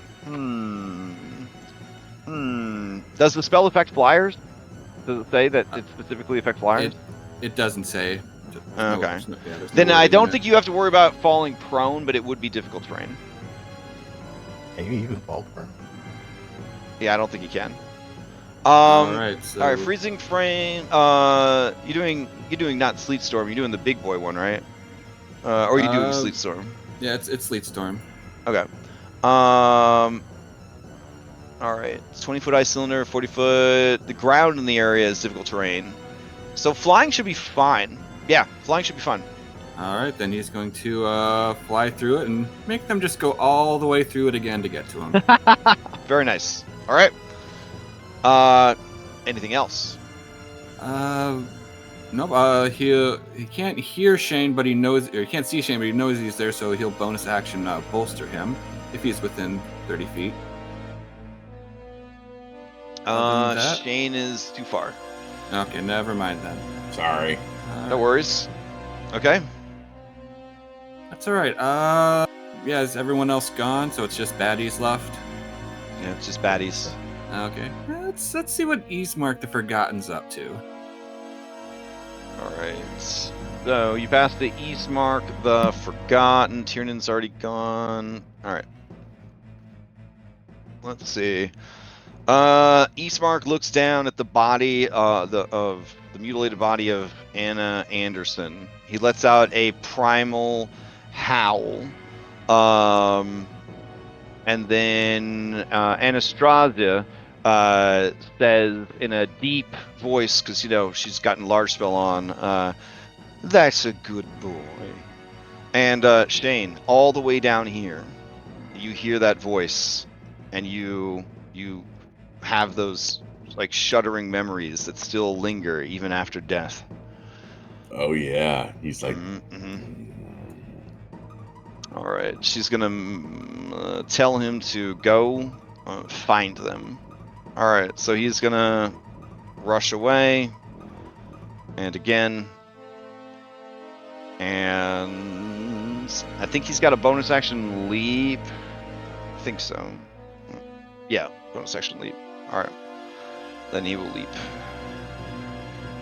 There we go. All right. Yeah, Anastasia, same deal. She'll just start moving into position. All right. Kieran, are you still concentrating on this bonfire over here? I haven't had anything else that needs concentration yet. All right. That is her turn, I think. Okay. Galamoth has already gone. Unless Anna's going to surprise us with something, we will have to skip Anna's turn. All right. Rosalind the Minotaur. Rosalind the Minotaur will spend a round gloating and savaging remains. All right. This creature, the Nightwing, will go. All right. And the Nightwing is going to fly. Yeah. Into this ice storm. And then it will dash. Alright. Let's see. I want to cover everyone that's not in the crypt first. Oh man, these poor fucking hellhounds. They're gonna spill the turd just crawling through the ice. Alright, that covers them. The other hellhounds have all gone. Valenta's turn. Oh man. She's really in it now. She's gonna move. And that will be her turn. And then I think we got some blood demons here. Sure. This will fly down and over. And it will do a dash action to fly into here. So Shane, another enemy arrives. Okay. All right. Iris, the blood artist, she looks up at Zrinhala, and you can see fear in her eyes as she sees this creature. She's going to crawl out of the ice. She is going to stand up from prone. And then she's going to head down these stairs. And she's just been like, fuck this, I'm out. Yeah, I mean, there's different levels of courage. He's like the only smart one. There's different levels of courage. Let's see. She has one more create blood demons, but she's still got 2 on the field, so... No. Alright, I guess she'll take a dodge action. She's not dumb enough to try to hide here, so yeah, she'll take a dodge. Alright. Okay. I think that covers everybody that's outside. So let's head into the tomb. Alright. Baba Lysaga sees that baby boy. He's exposed. Alright, this isn't good. This aura, what is this? What is what? The pink aura. The pink aura? The template. I don't remember. Oh no, that was from the cure mess wounds. Oh, Cure mess wounds. Yeah. All right. So Babala Zaga, wizardess. She's got plenty of spell slots. She's up against you. Let's see. What can she do? Wow. What do you got, babe? What do you got? Let's see.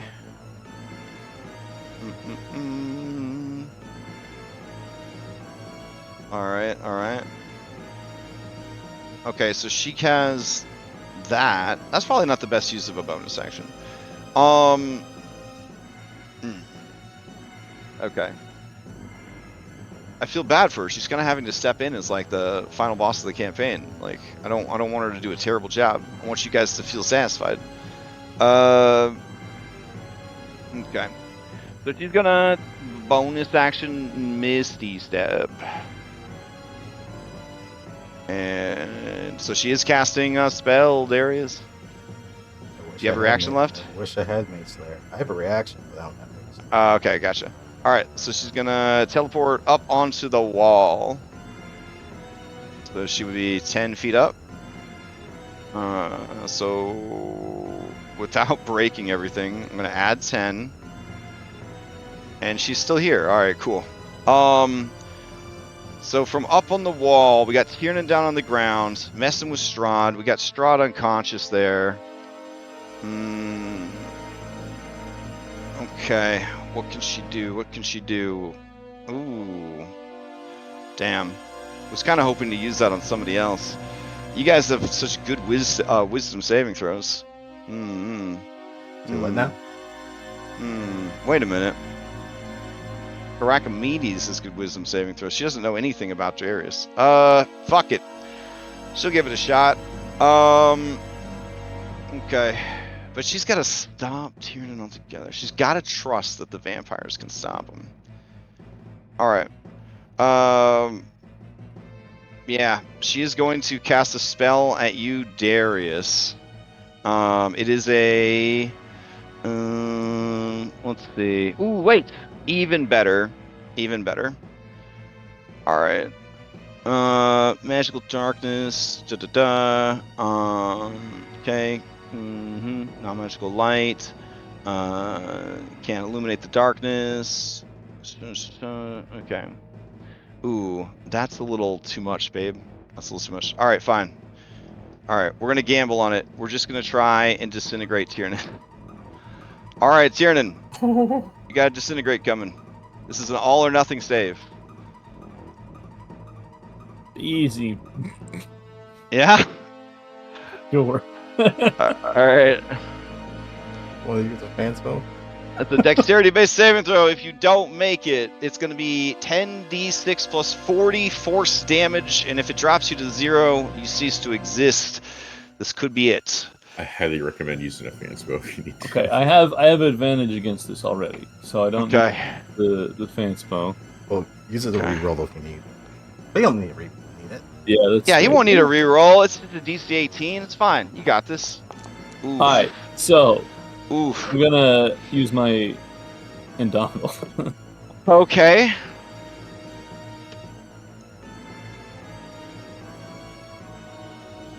Alright, reroll a failed saving throw.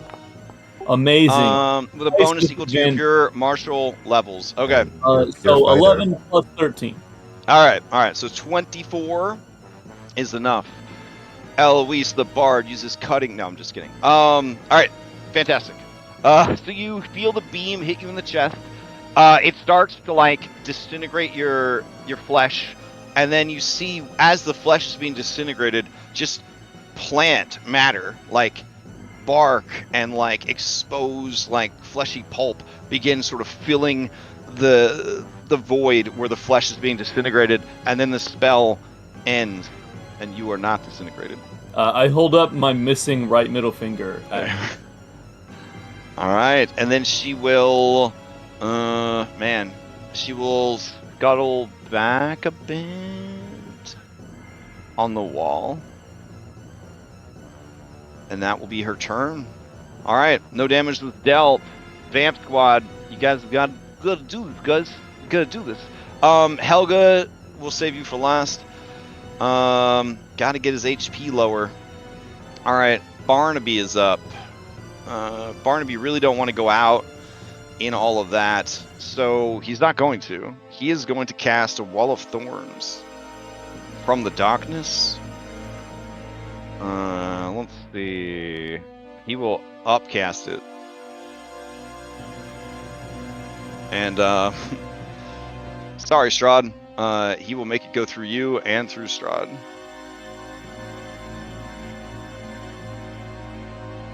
Alright. So, you create a wall of tough, pliable, tangled brush, bristling with needle-sharp thorns. The wall appears within range of a solid surface and lasts for the duration. You can choose to make the wall up to 60 feet long, 10 feet high, and 5 feet thick, or a circle. So yeah, it's going to be a 10-foot high, 60-foot-long deal. Unlike Wall of Stone, the best spell in the game, this one has to be a straight line, I think. The wall blocks line of sight. When the wall appears, each creature within an area must make a dexterity saving throw. On a failed save, a creature takes 7d8 piercing damage, scaled to 9d8 by the casting of this spell. Alright, so you're going to give me another dexterity saving throw, Tiernan, against 9d8 magical piercing damage. Strahd automatically fails. He will just take the 9d8 piercing damage. I don't know, that sounds an awful lot like a steak, those big thorns. What a sad way to win the campaign, an accidental Wouldn't that be staking. fucking hilarious? Oh my god. It's like the end of Kings of the Wild. That's such a good book. Alright, you make the save. Alright, then let's see. You will take half the damage. Here we go. I'm gonna use 40 a charge points. to take.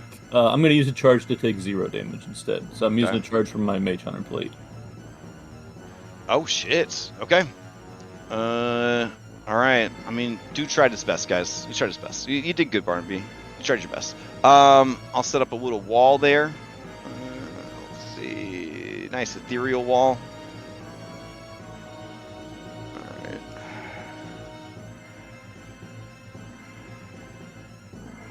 Okay. And then next up is you've gone. All right, all of you have gone. Eloise and Sarah. All right. Fuck. All right, Eloise is gonna spider climb up onto the wall so that she can see down, and then I guess this will just be fucking Hail Mary. All right. She is going to cast Command on Tiernan and Darius by upcasting it. And the command is going to be to flee. Yeah. because she just wants you to get away from Strahd. All right, I'm trying to get it to go. Everything's broken. That's so sad. All right, there it is.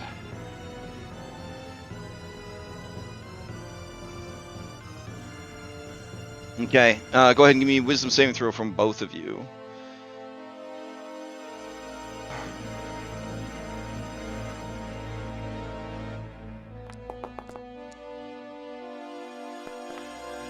Oh shit! All right, you both make the save. All right, she gonna back away. I think she would have taken the damage, also the 20 damage from the light, and then she'll back up. All right. Okay, Sarah is up. He will try and drop some shit. Let's see. I don't think she's got anything that's gonna help here. So yeah, she's just gonna. If she attacks Tiernan, he's in the wall, so she'll be slashing up herself for 9d6 if she attacks into the wall. But these are desperate times. Yeah. All right. Let's do it. She's gonna attack into the wall. Let's see. Give me a dexterity saving throw. All right. She makes the save. She'll take half of 98. Right? Oh my god. And she takes the 20 points. And they're gonna be at disadvantage. Dude, it's almost like finding these items was key to like your success. All right. So she takes 20 damage. She takes half of that. 16 damage. Okay, here are her 2 attacks against you. They are straight rolls because of Blood Hunter. So these are a +7. 11 doesn't hit. 10 doesn't hit. Woo. Hit. All right. Fuck bent. That's it. All right. Going into round 4. They're going to pass back to Baba Lysaga, unless somebody steals. Yeah, do we have anything to prevent that? Yeah. I mean, Shane still has his interrupts. Yep. Yeah. Okay.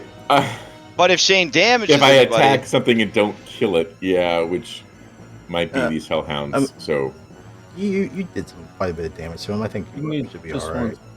Well, one is unharmed. Oh yeah, because I didn't attack. Yeah. Well, it's a new one that showed up. Yeah, they were. Oh, and yeah, there was one that. Yeah. Fuck. I'm worried. Like I either waste my turn to give it to you guys, which is probably more important. Don't worry about it. Just start ripping through things. Keep alive. I'll steal afterwards. Are you sure? I got some. Okay. All right, then I will steal and just use another point to attack all 5 of these guys. Okay, another risk die down. Another of these suckers. Okay. Heal 10. Oh, thank you. I'm not used to being undead. I will start with the guy that's definitely going to die if I hit. So we'll start with that guy. 21 to hit. Damage. 23 damage. That's gonna hit. This is that guy. This guy. All right. Yeah. He's already split once, so that's it for him. He's done. Okay. I know that guy's gonna split, so I'll save him for later. I'll attack the guy to the north of me because he's injured. Please be a crit. All right. 21 hits the hellhounds, right? Mm-hmm. Damage normal. 25 damage. We'll go the guy below me. 15? Yeah, 15 is gonna hit. Oh, thank goodness. Okay. For 20. All right, 25 damage on this one up here. It is on its last legs, you might say. Then this damaged one down here takes 20. It is on its last legs. Okay. Then I'll attack the last hellhound. For 27. That's not gonna quite hit. Crit. Damage. 26 damage. And then the last demon for my last attack. That will bloody that hellhound, okay. so it will be able to use bloodied recharge, but I don't believe that's the one that uses breath weapons, so don't worry about it. Yeah. All right, keep going. Oh, well, there we go. Glad I finished up with the netty one. Okay, and that is against this guy? Yeah. All right, let's see if anything special happens. Anything interesting. Ooh, just a misfortune. Closest creature you gain the luck. There's been 1, 2, 3, 4. Well, yeah, they're gonna have to have rollies for that. All right, so it'll go to this thing. All right. Okay.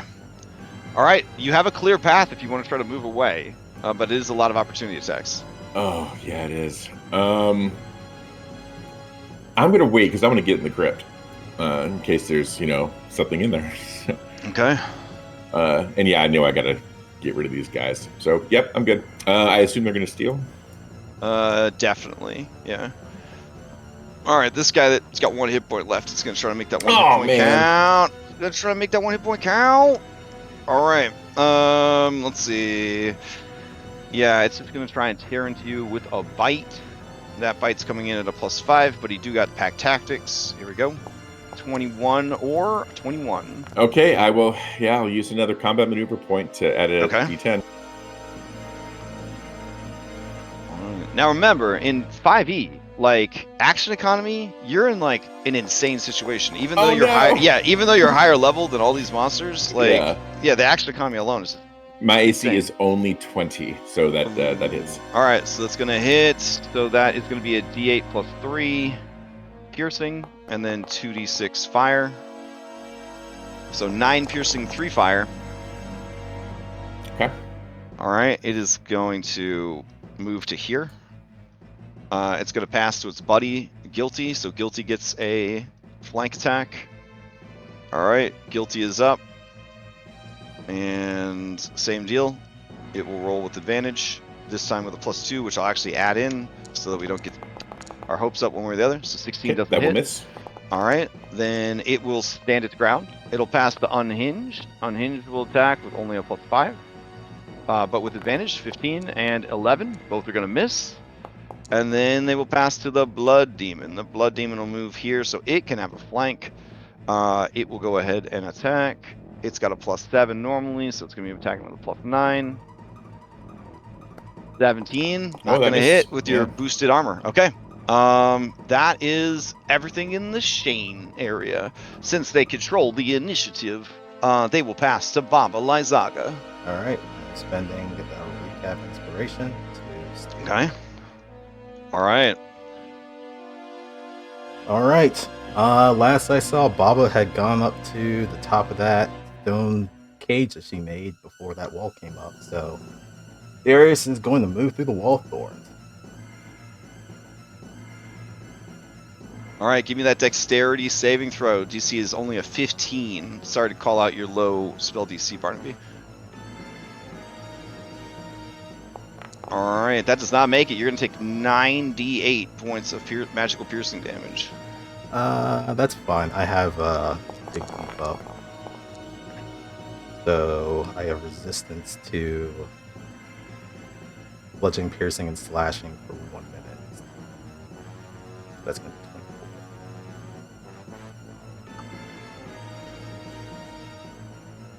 24. All right.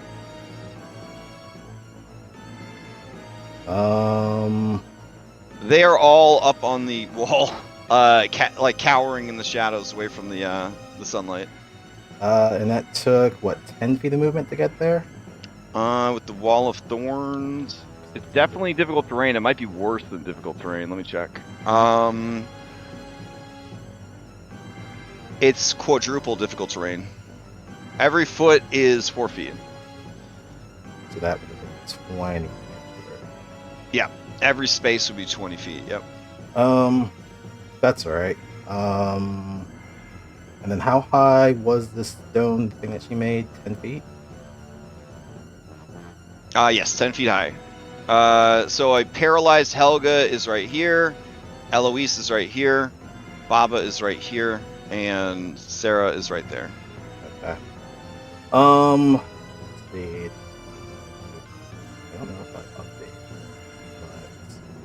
On our level 12, I took the improved athlete feat. So running high jumps only take 5 feet of movement rather than 10. And I believe with my strength score, I can go horizontally 7. Wait, no, sorry. Yeah, 7 feet off the ground. Right, and with my height, I'd be able to grab up there. Oh, absolutely, yeah. All right, bonus action, because that wall ate up some of my movements. Bonus action, we're going to use a Moxie point for stick and move. Bonus action, dash, high jump, move right up on top of the Michael Jordan jump man, get right on top of the stone wall. You could place me up there. Yeah, sure. Hold on. Don't worry about anything. I'm gonna take care of this. Gonna move you up, and then I found a setting that allows me to select your guys' minis while I'm on a levels map without accessing your vision. So this has been a much easier session. Nice, nice. Yeah. There you are. All right, then he still has his action. He's going to take a attack at her with his true silver cestus. 22 to hit her. Let's see. She does not have any cover, and even with a shield, 22 is gonna hit. All right. This is an unarmed straight weapon, so no damage. I'm just gonna grab her. Okay.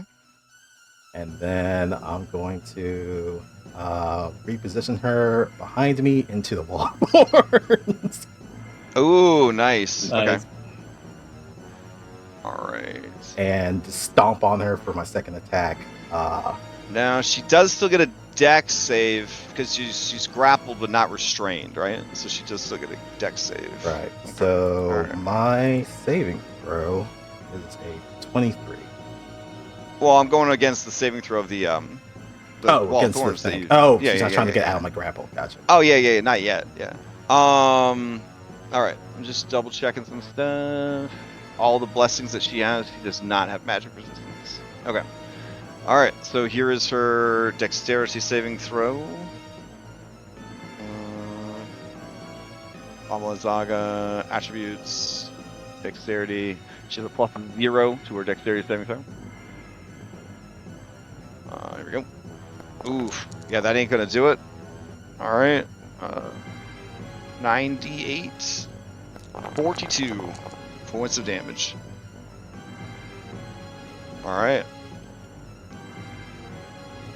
All right. And while still holding on to her, I kick her in the face. Okay. Which is going to be represented by linear lantern in one hand, other hand festivals. Yeah, that lantern I have to hold on to. This side is dark. Yeah. All right. Arm strike. Regular.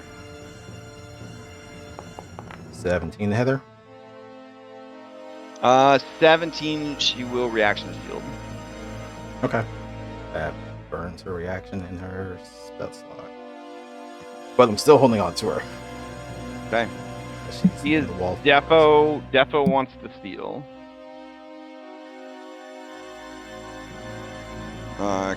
Going once, going twice. Oh, all right. This will be good. All right. Her turn comes back up. She is going to. Let's see how these spell slots are doing. Okay. All right, yeah. She is going to Misty Step again. Oh yeah, that's true. What? Wall of What's up? Stone's concentration. Oh, you're right. 42 points of damage too is a lot. All right. She do have, as you guys know, War Wizard, so she will make it at advantage. Let's see.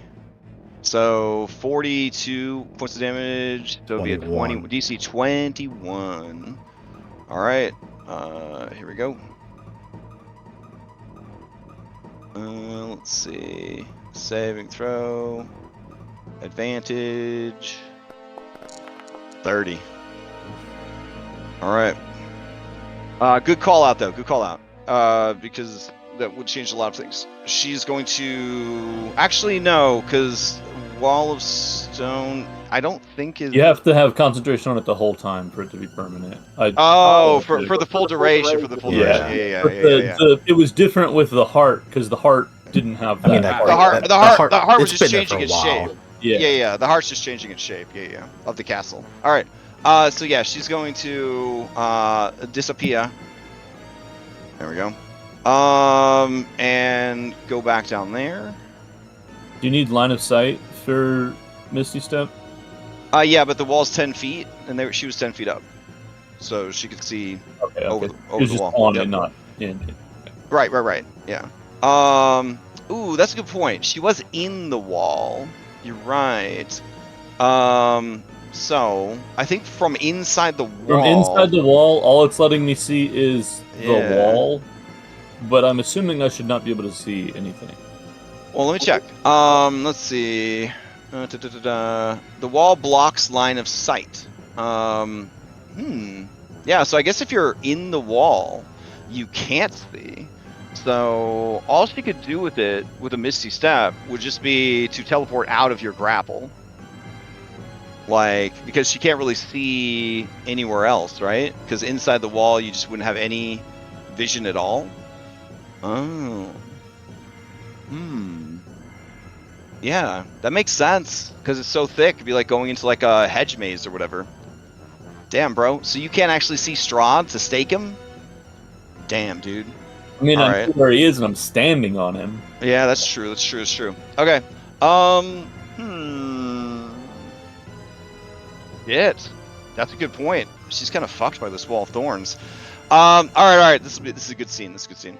As she prepares to cast a spell, she cries out, Barnabas, you useless druid! Drop the spell! Now! And the two of you hear from the darkness, you're not my master. And you never will be. And she lets out a shriek of indignation, and then she says, she says, I will remember this, even if I have to take my revenge. Next. And she is going to limited to things that are herself or that don't require vision. Oof. Big oof. Let's see.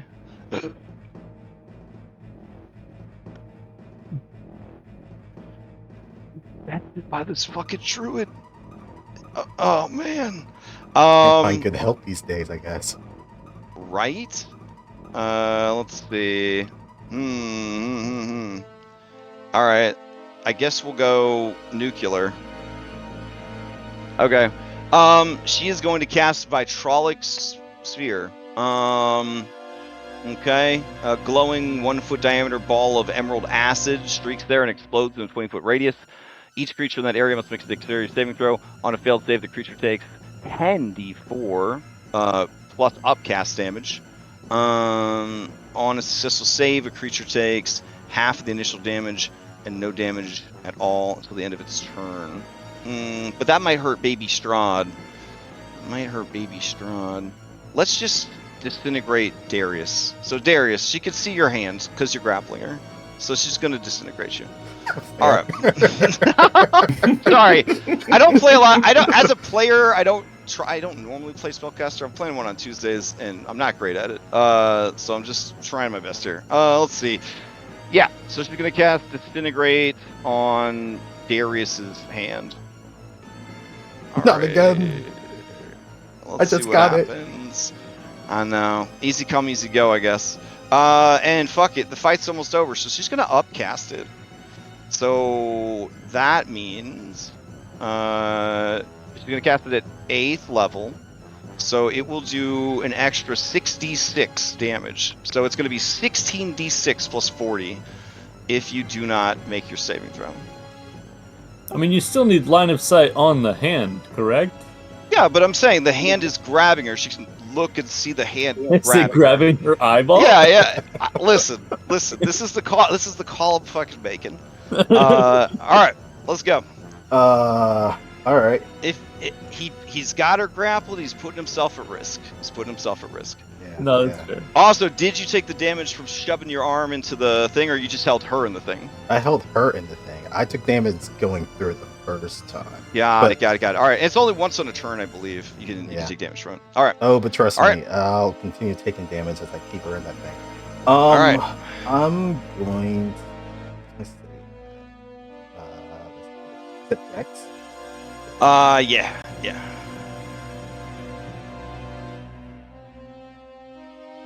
You know what? We're gonna roll some. Well, you know what? 16d6 plus 40. Can she see the hand? You're right. We'll just go nuclear. She'll do a vitrolic sphere centered on herself, which will hit you guys, and you know what? She'll cast it off to the side here to try to not hit Strahd. So we'll go with that. All right. So we'll upcast this vitrolic sphere to 8th level. Yeah. Alright. There we go. So her and the two of you need to give me dexterity saving throws against, let's see, it's 2d4 for each level above 5. So 5, 6, 7, 8. So it's going to be 8d8 more. So it's going to be 13d4 acid. Oh no. Oh shit. Okay. It's going to be 16d4 acid damage and then another 8d4 the next 8d4 acid damage on the next turn. God damn. All right. So that's what she's going to do. All right. Here comes my saving throw. All right. It'll also hit Barnaby. And I do actually think if you're on Strahd and Strahd's there, it'll hit Strahd too. So we'll do all the saves. All right. Let's go. Dex save. Dex save. Yep. Alright. All right. That's a lot of damage. I will burn the DM. Ooh. All right. Strahd wouldn't actually get a Dex save because this is 5e. All right.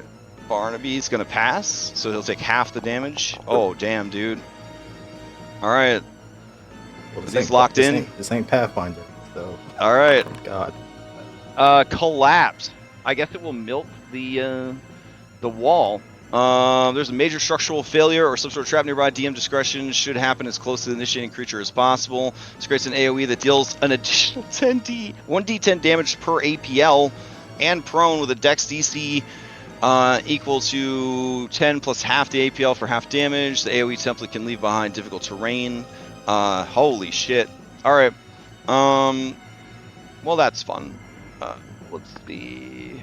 A 15-foot wide radius. Okay. Let's see. I'm going to grab another template. Put it. You're the initiating Darius, so it'll be there. Okay. Wow. She definitely went nuclear. Okay. Here's the initial damage from the upcast vitrolic sphere. Let's see. I don't think it's working, but we'll see how much it rolls. 50 points of acid damage to start. Okay. Alright. I done an oopsie. Alright, so Helga takes the full 50 because she's paralyzed. Oh no, she's not in it, my bad. There we go. Strahd takes the full 50 because he's paralyzed. Okay, Barnaby takes half. And that will require him to make a concentration check, which he passes, so the Wall of Thorns stays. Baba failed, so she takes the full 50 points of damage. She's got to make a DC 25 concentration. She do have advantage. Oh my goodness. So on a 1? She gets a yeah. 26. That's amazing. Yeah. Well, it's on the 14. No. She rolled with it. Yeah, she rolled with advantage. Oh, so she yeah, does, okay, yeah. okay. So she does make it, but she just fucked herself up real bad. Let's see. I use another point of my Mage Slayer armor to take 0 damage.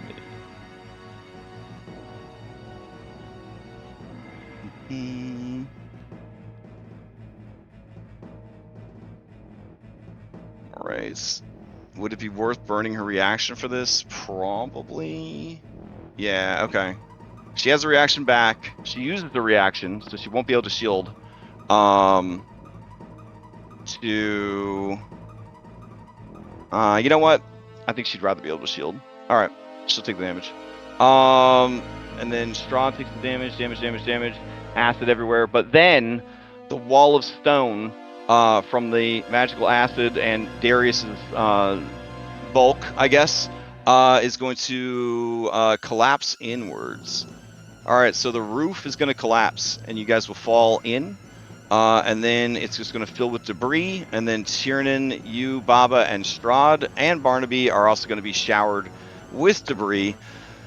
The debris is a DC equal to Dex plus half APL, 10 plus half APL, so 16 for half damage. And the damage coming in is 6d10. Alright, so 6d10 with a DC 16 for half. Woo! Alright. Oh, nicely done, Lex. Alright, nice. Alright, oh my god. 43 damage up to 6d10? Bro, we could What? make that. Fuck. The fuck? Alright, let me roll for everyone else in the room. Except these two that don't get to roll, because they're paralyzed. Alright. This Good is news, DC. I still have concentration on that bonfire. Alright, 1.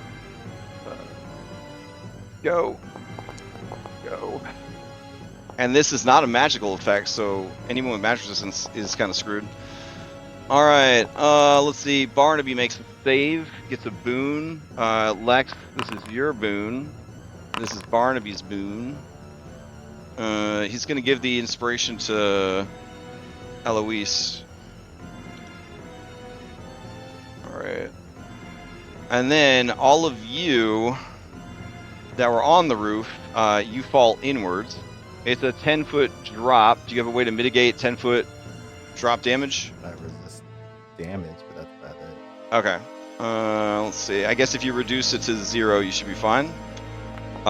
So 5 points of damage. Like resist as in half damage from bludgeoning. Yeah. So you would still take the damage, so you would be prone from the fall. Yeah.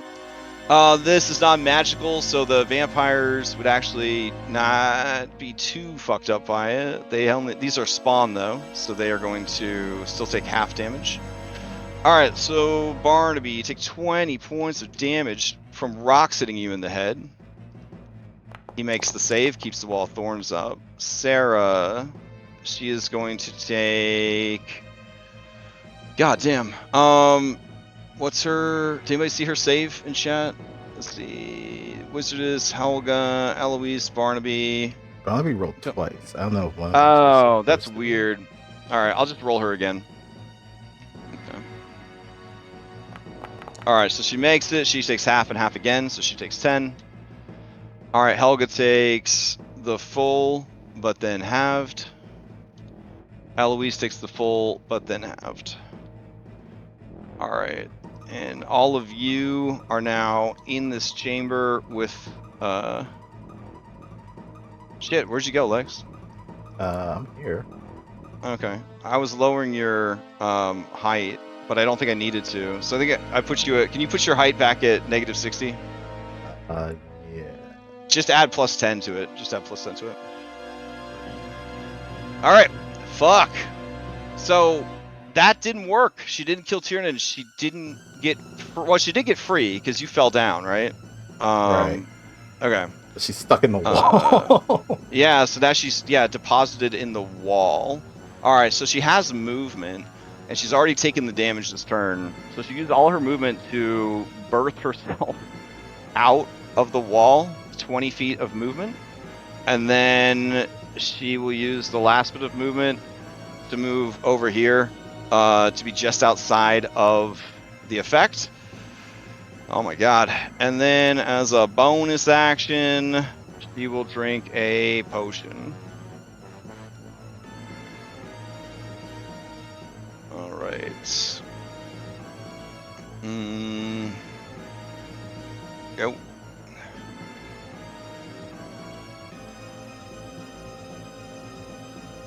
Oh, and we use hit dice for these, so it's 10d8 plus 20.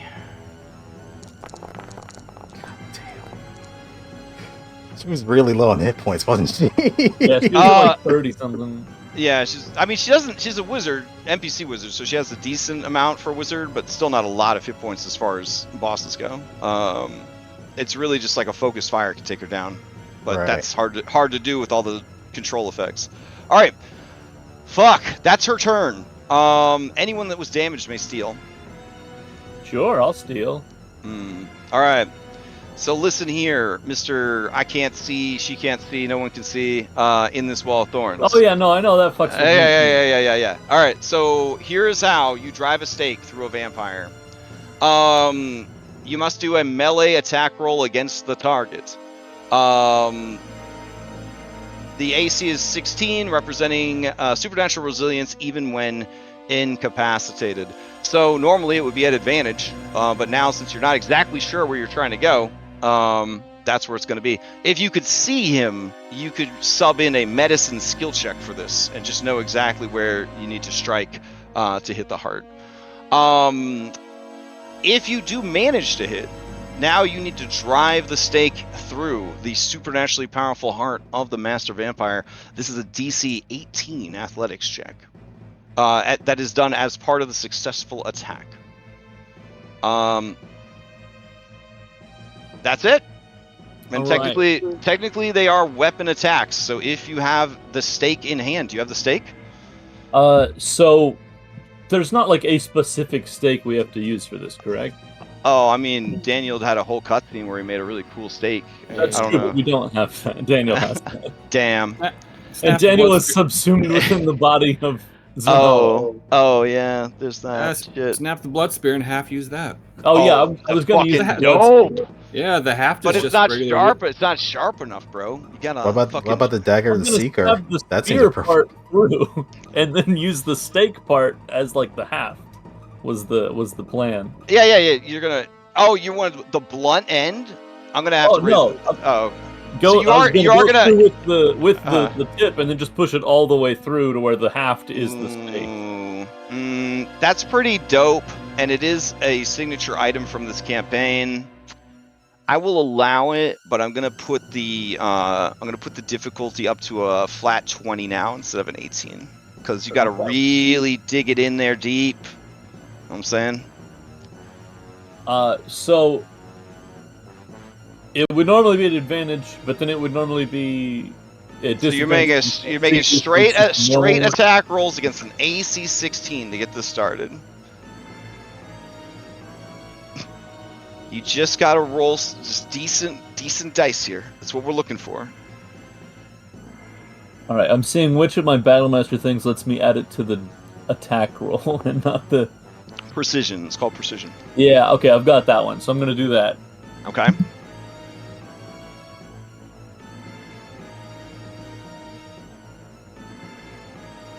Okay. Oh, I didn't even need it. Amazing. Okay, so that's gonna hit. You're pretty sure you're stabbed in the general location of the heart. Let's see that DC 20 athletics to see if you could drive the spear all the way in. Alright, let me make sure I don't have anything for this.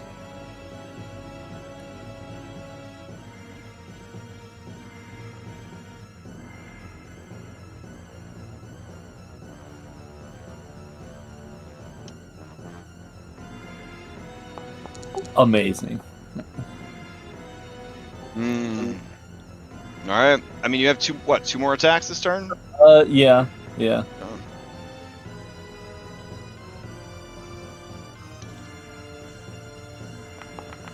All right.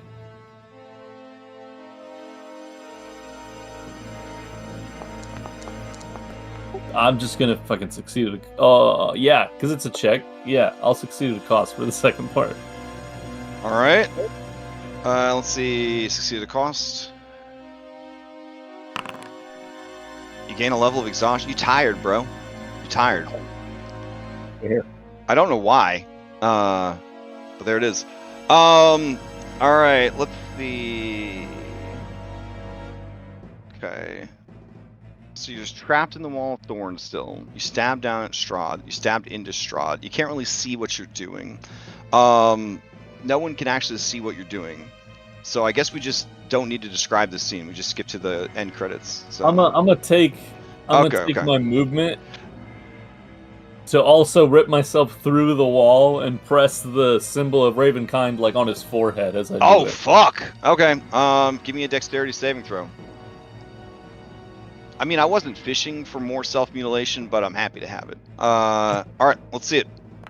Oh my god. Well, here's your 43 points of magical piercing damage.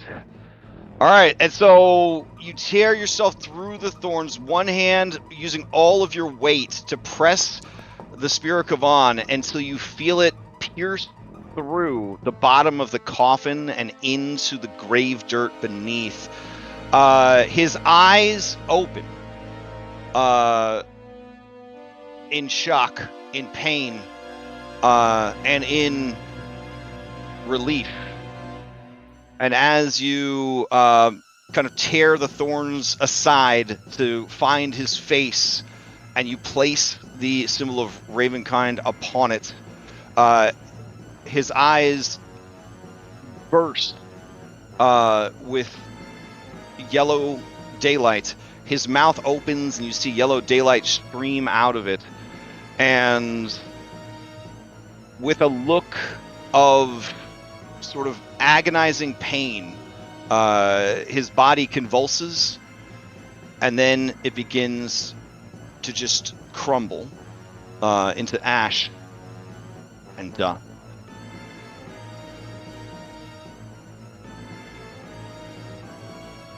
All right, give me that Resident Evil Phase 2. Oh no. All at once, there is a blinding flash of white and gold light that erupts from the epicenter of Strahd's death, and it spreads outwards in a shockwave of divine radiance. All right.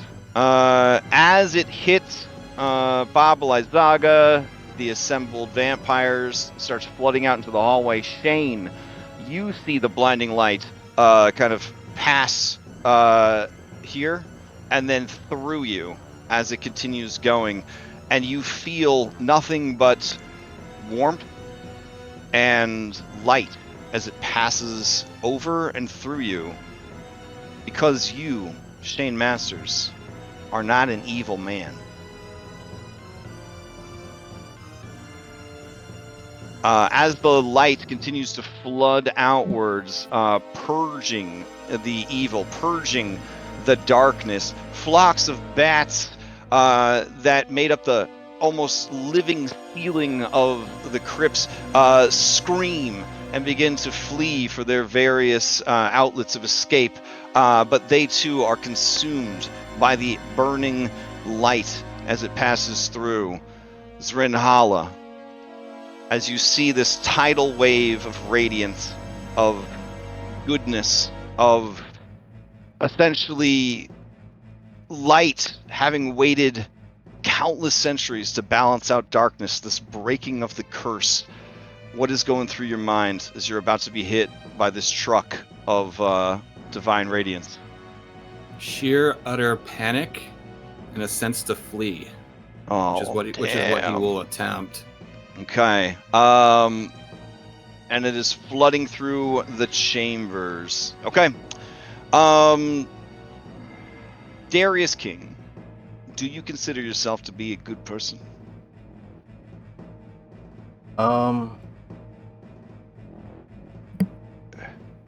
think if we're talking about the 9 alignments, I think Darius was lawful neutral. Okay. Ever since coming to Barovia and this whole adventure, he has tried to do good and often failed. I don't know. He himself wouldn't think that he's good, but then again, I mean, he has shit charisma, so he doesn't really think a whole lot of himself anyway. All right. Yes or no? Are you a good person? End of the day, I'd say yes. All right. Anna. All right. Is Anna a good person? Is there any part? Good. Is there any part of Anna that do you feel there's any part of Anna that could be redeemed or is redeemable? Do you remember when I switched to this character, the very first question I asked you about her? And my question was, is Anna evil? And do you remember your answer? No. Your answer was, she's extremely selfish. She's selfish and desperate. Yep. Okay. So there is a chance. She is evil by environment, not by nature. I got you. All right. I guess the question I want to ask everyone except Daniel, is Daniel a good person? I think Daniel is, yeah. Should I leave the room for this discussion? No, that's fine. I think Daniel has tried to do quite a bit, and even though he has considered himself to not be bad, but also not be good either, I think for how much he's been trying to redeem himself, from his first mistake with his kids from Barovia Village, I would think that with the different actions that he's been trying to do, he's a good person inside. Yeah, I think Daniel's much better than he thinks he is. Yeah. I don't think Daniel thinks Daniel's good, but Tiernan 100% thinks Daniel's good. With the shit charisma party, we all think we're shitty people. I need everybody to give me 20 d10. Everybody needs to roll 20 d10 Each? Yes, each of you into chat roll 20 d10. Oof, that's a lot of dice. Oh man, takes me back. Look at that, I wasn't the lowest roll. Alright. Damn, 20 d10 and two of you got the same number. Right? That's awesome. Alright, so we got 112. The two guys that were in prison together. Yeah. It's like every time we stop picking rock. Stop picking rock. So in the 5th edition cosmology, right, the great wheel of the multiverse, it is all about the 9 alignments. It's all about neutrality, balance, bringing things into balance. You can't have good without evil. You can't have chaos without law. Old school druids of the earlier ages, they strive in everything they do to bring everything into balance, because that's the only way that the multiverse can survive, is with perfect balance. Some Brotherhood, Full Metal Alchemist shit. Everything has to be balanced out. This land has been stewed in darkness and evil for so long. This curse has been broken, but not successfully broken so many times. There's been this sort of edging of goodness for millennia, that when the curse is finally broken with Strahd's true death, his patron, Vampire, not able to force him to go on, not able to deny him the gift of death, the kiss of oblivion, the end of all things, forcing him over and over to play out this endless cycle, feeding him the souls, the blood, the sorrows of all these people. But now that it has been broken, and there is nothing to stop it, nothing to hold it in place, that energy, that goodness, that light that has been trying desperately to bring back into balance the lost realm of Barovia issues forth from Strahd's dying remains in a tidal wave of radiance that deals 568 points of radiant damage to creatures of evil alignment and evil intent. As Barnaby dies, so too does the wall. As Baba Lysaga, her bones still defiantly standing, propped against the outcropping of stone here, her head slumps with a rattling xylophone sound of bones, but yet all the flesh has been scorched away. The wall of stone drops away as well.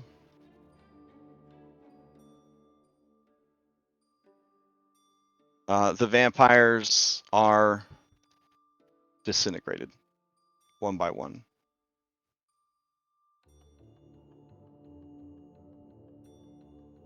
And so it passes through as Shane Masters fights for his life, fights against these creatures, keeping their attention spread as thin as possible, preventing them from just piling on every single defense they have into Strahd's crypt. Galamoth, all of them find themselves removed. Drinhala, you were so close. You were so close. As the essence of Drinhala is torn and ripped away, Daniel, you have been locked away. You have been bound. You have been forced to watch the things that this creature does. You remember the people that believed in you, that you inevitably let down, the lives that you were responsible for and failed. But you also remember that you did, in some small way, make a difference for people. You see the village of Kresik in those moments of peace where they are celebrating and the children are playing with their animals and running through the snowy streets. You remember not being a complete and total fuck up all the time. And you hear a very calm voice, and it speaks to you. The voice is familiar, and you recognize it as the voice of the abbot. And it says, Daniel, do you want oblivion?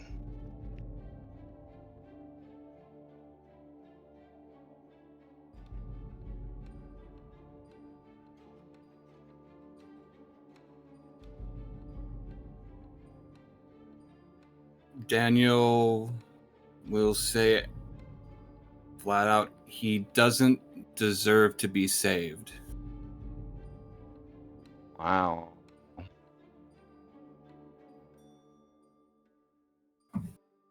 As you kind of utter those words, sort of in your mind palace, you feel all of the doubt and the fear and the pain, the endless pain, the loss of your flesh, of your humanity, the tattered remains of your damaged soul, the disappointment you feel at yourself for just being less than, not enough, always making the wrong choice, always fucking things up, even when they're going good for you, especially when they're going good for you. You feel the weight of all of that depart as you cease to be.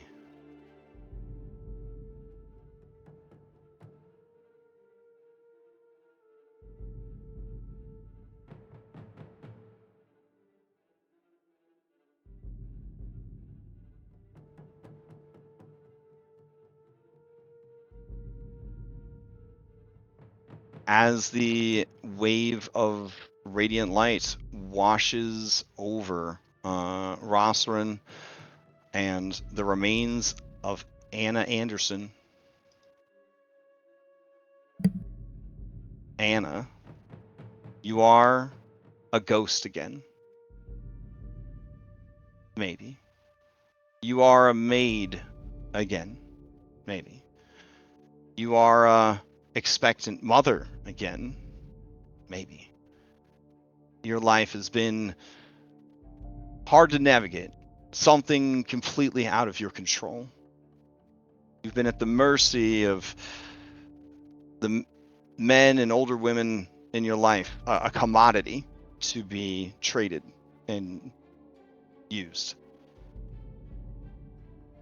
You are outside in the garden, and you see a man approach the gate. He has resplendent, almost golden skin and hair, and he looks like a clergyman.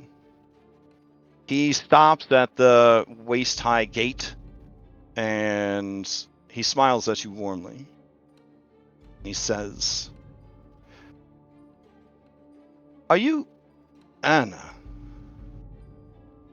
Yes, Father. "Ah.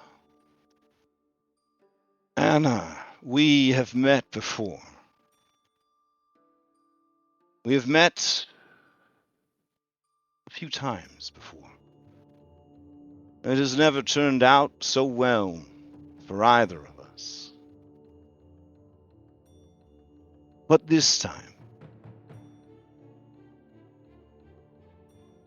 and he actually gets like a smile on his very stoic, almost stone-like face. He says, "I think this time will be different.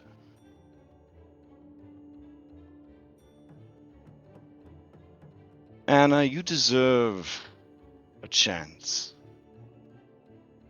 to live your own life. A life not spent in darkness. What you had before, it is a tainted and broken thing." And as he says that, memories of your time, of your crusade in Barovia, come rushing back to you. And you remember your chance to escape from the endless nightmare of the Death House. You remember the metamorphosis of your body sort of changing and becoming more yours, the control of the girl's soul, the body that you took, these confused travelers who your sort of broken, damaged maternal instinct used as like replacement surrogate sons for the one that was taken from you, that was lost. Of their selfish betrayals, of their foolishness, but of their earnestness. You defied your own best interest in the end. You finally didn't run. You made it possible for them to succeed, but you paid with your last life. It all comes rushing back to you.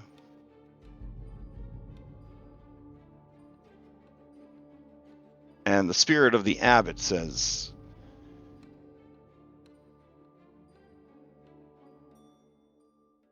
you have a path you must choose to walk. I can send you along. You will live as a spirit of light, a petitioner of good. You will have a life of leisure and fulfillment that will stretch on and on forever.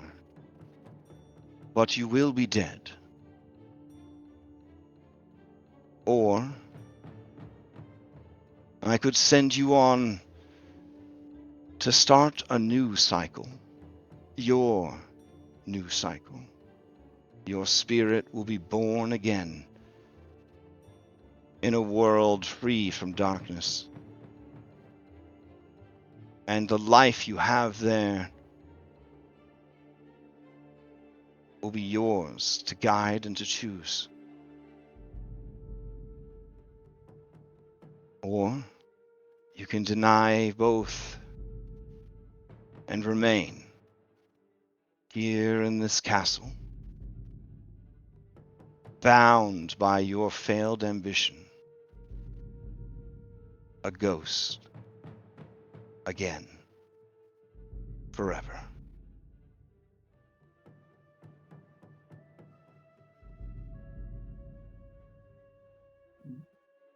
Will I get to see them again? Those who remain in the castle, yes.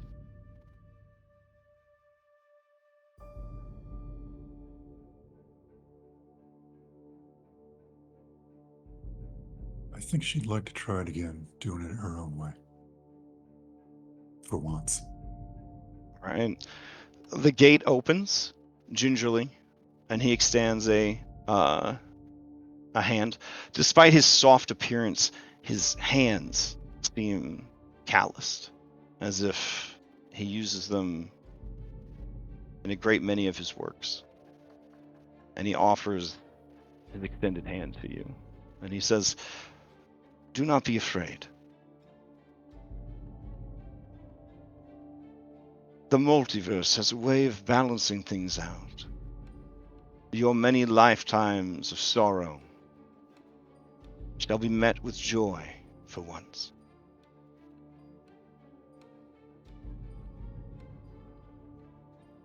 She nods and takes his hand. All right. As you do, you feel the scene around you vanish. You feel warm and underwater, ? Everything is dark. I guess I should ask, Soul of Anna, you want to do this run as a dude or a lady? I don't think she'd be a very good guy. So Okay, fair enough. All right. There is a sudden traumatic motion shifting of everything, and what follows is shock and pain, and you think that maybe you've been tricked. Maybe the abbot is punishing you, or was never the abbot at all. Just more betrayal. There's a blinding light, and it feels like your eyes have never seen light before. And then you see her clearly. It is your mother.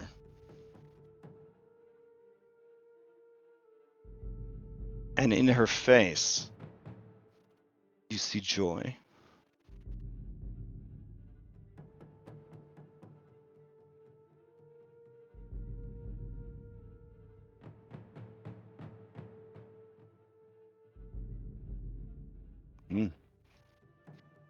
All right. So, back in the basement of the castle, Tiernan, Darius, and Shane, you are all that remains.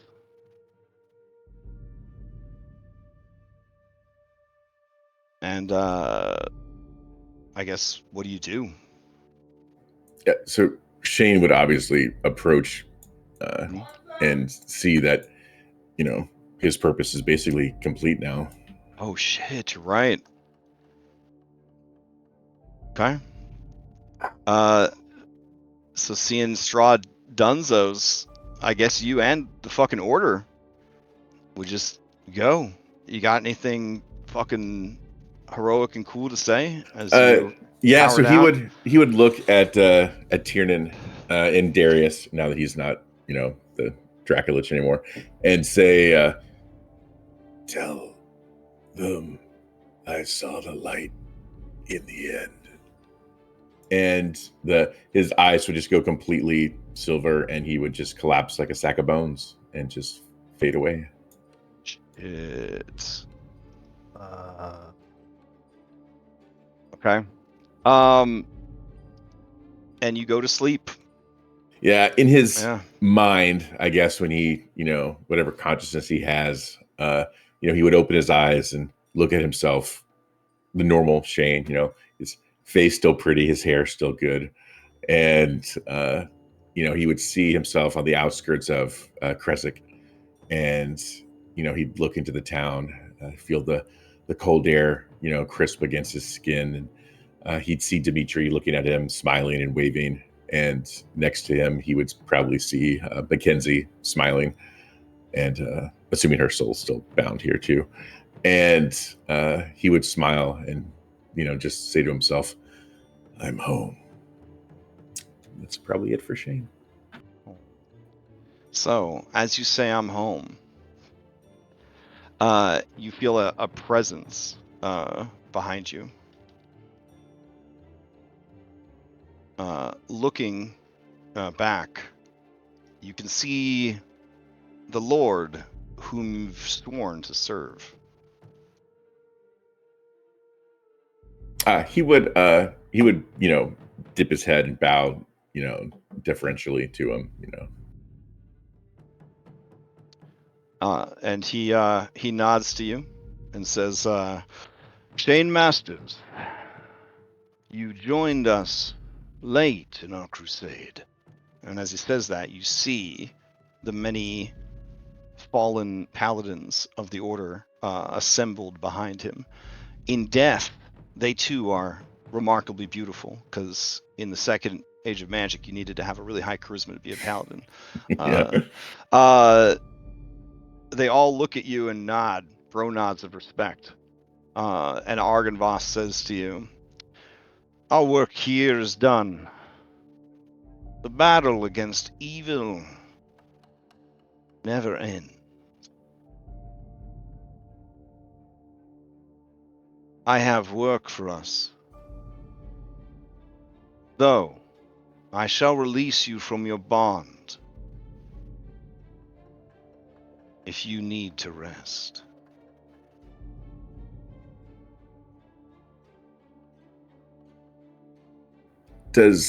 Do I have a feeling like the cycle is broken, or just, slumbering? It seems like he's got something else cooking that is not Barovia.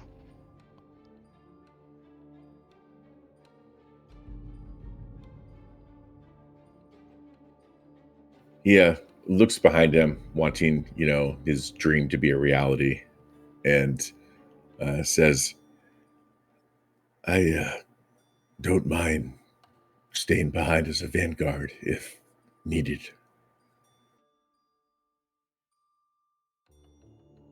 Argynvost kind of nods to you, and he says, because of your bravery and sacrifice, the soul of the abbot, an angel of tremendous power, has been saved. It has already pledged its service to the restoration of these lands. If you would aid him in that cause, so be it. Or you may ride into righteous battle with us against the greatest evils. For now that we have left behind the mortal coil, there is a battle that has raged since the beginning of all things. One that always needs champions. Oh man, be the hero he's always wanted to be, or have a semblance of a normal life-ish here. Oh man, I don't know what he would do in this.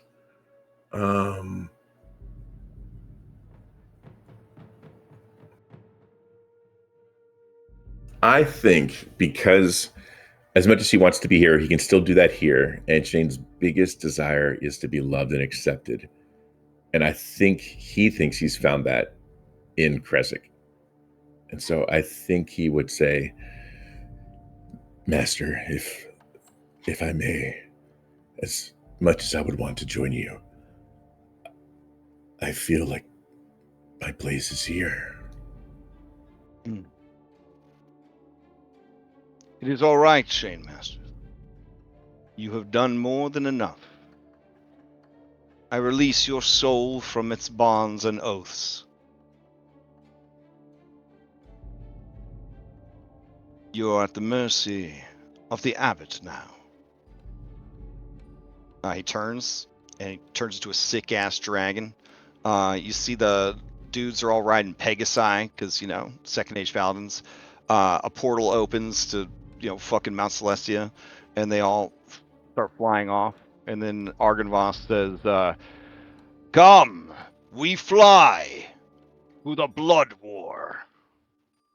As they go up and through the portal, and it closes. Oh, that would have been a sick ending, too. You feel like a rush of air, gasping in your lungs, and you open your eyes, and you find Vasilka is brushing hair from your eyes, and you see nearby the abbot, who smiles benignly over at you. And he says to you, I told you, Shane Masters, when this was over, I would come for you. But your master had ownership of your soul and spoke quite highly of its value.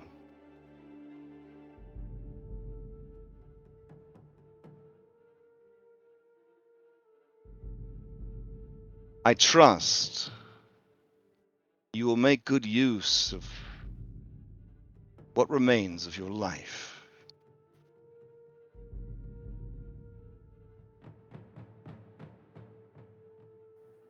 Until my dying breath.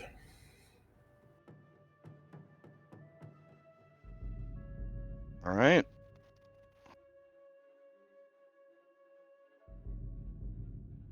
So, Tiernan and Darius down in the basements of, or the crypts of Castle Ravenloft, everyone else is dead. You do not find Shane's remains. You do not find Anna's remains. You do not find Daniel's remains. It's like a nuke has gone off.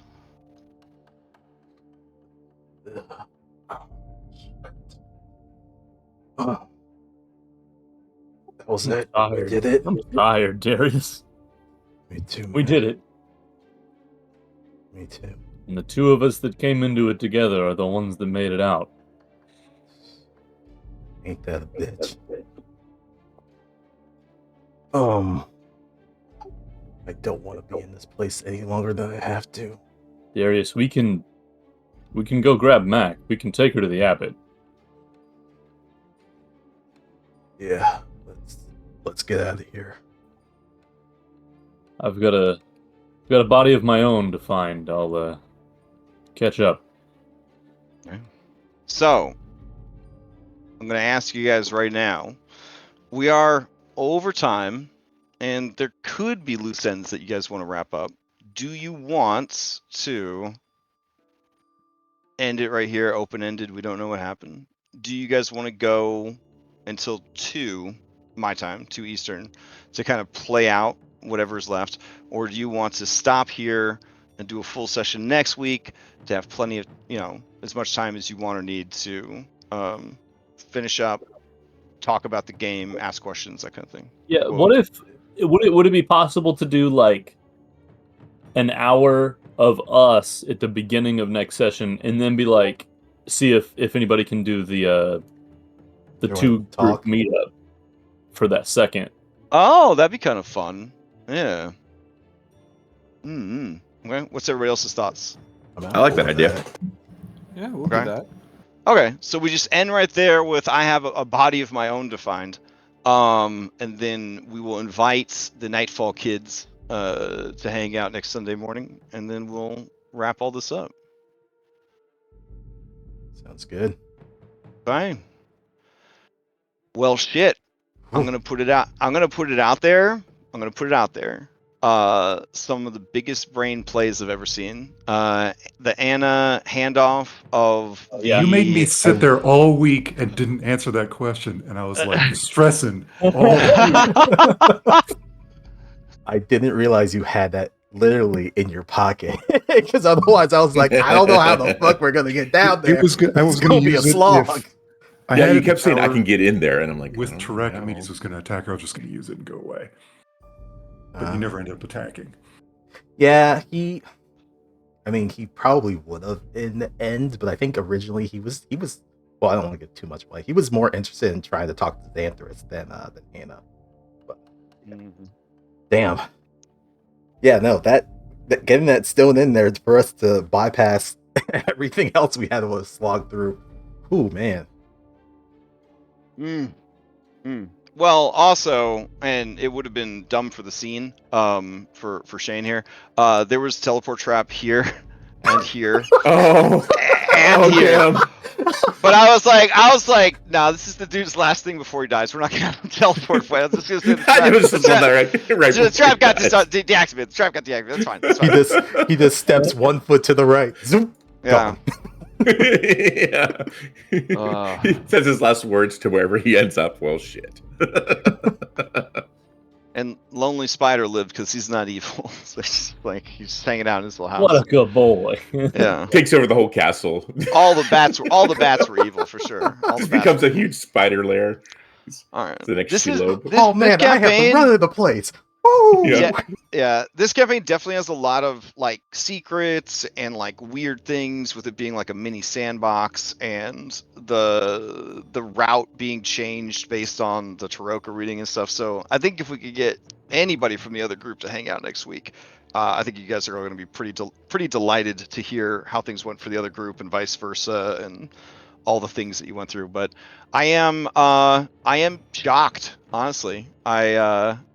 I'm just amazed that you guys pulled it off. Oh yeah, I would 100% expected us to wipe in that hallway, and my epilogue to be and Tiernan wakes up the next morning, part of the cycle. Yeah. Like, I had lucky enough to be in the cycle, man. Yeah. Otherwise, I'm just done. That's a wrap. I'm gonna be honest. Back on the 12th, when I got this message that says, "Does Anna still have the runestone that teleports Strahd?" I remember now that I went to read it. And then, as what always happens in my life, someone was like, "Hey, man," and then I set my phone down on my desk because I'm at work and like not supposed to be on my phone when I'm supposed to be grinding away like a good American worker drone. And then by the time I got back to my phone, I forgot that there was a message. So I wasn't ignoring you. I didn't have an alert anymore that said like you had contacted me, so I didn't actually ever get to read it. So like when you busted that plan out, I had like the biggest smile on my face. I was like, "Oh shit!" And the plan was to get Daniel to grab the other person and then teleport through, and then I would have ideally made my way down.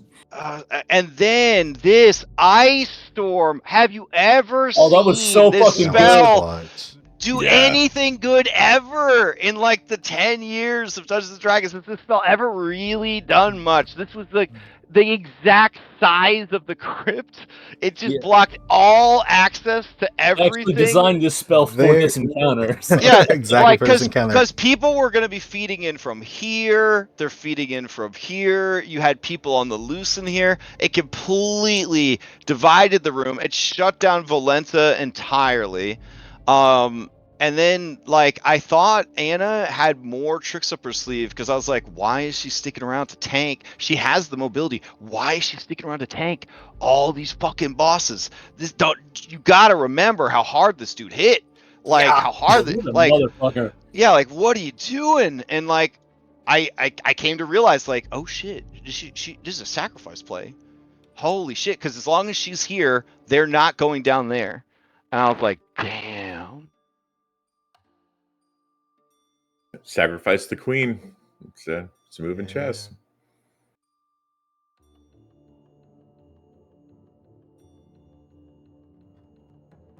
Yeah, a lot of pieces had to be in specific places for this to have gone off. I just kept some ads busy, so no big deal. No, I'm at 32 HP, and that's only because I used as much of everything that I could to not take damage. Like anything else, nah, we'd have been toast. I was 17. I had 88. And that spear, and then the fucking collapse did a lot of number on me. Thanks, Discord. Did you hear any of the stuff where I was saying like how great you guys did and you were so cool and awesome? Oh, okay, okay. I definitely don't want to have to say that again. I definitely don't want to say that again. All right. It's 2025. All right, yeah, I don't want to say it again. All right. What about my mental health? Being nice to people hurts me. Okay.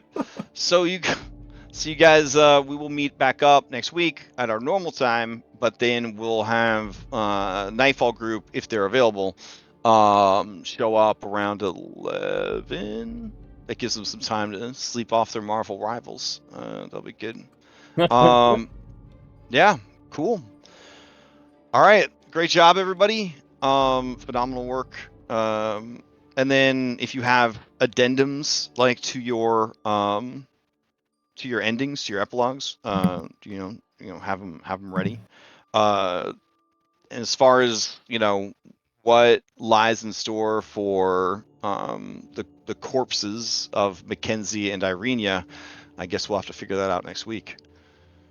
So it do seem like the abbot pretty happy to have his soul back and the land back and all that, but is he just gonna hand out resurrections willy-nilly? I mean, I don't know. I mean, there's got to be a reward for something. I tell you, giving up that icon was the best thing Shane did. Oh, yeah. It was. It was such a shock to me because that's a story for next Sunday. It's actually stronger than the Holy Symbol of Ravenkind. Like it's like the strongest thing like you could have found in the game. And then when you were just like, here you go, I was like, holy shit! Like, did he just do that? Like, holy shit! And that hurt. Like Shane could have used that to pretend to be a paladin. You know, I mean, it was very crazy. powerful. But crazy yeah, he flex. just saw this servant of good that was lost his way and lost his faith, and he was like, hey, you need this more than I do. That was huge. Oof! Wait till you guys find out what the other team did. Like with their playthrough. We did this without also a sun sword too. It's another powerful item.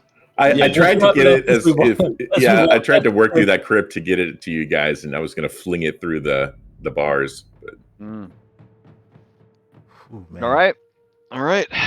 We'll continue this next week. Good job, everybody. I mean, no matter what happens, you have successfully completed this campaign. But we'll do the aftercare kind of session, and then wrap things all up nice and tidy. So, complete with some gothic horror flavor, because we can't get away from that. We're still gonna have that gothic horror in there. All right. Enjoy your Saturday, and yeah, I'll see you next time. Thanks for running. And thanks everyone for tuning in. Catch you for the epilogue next week, I guess.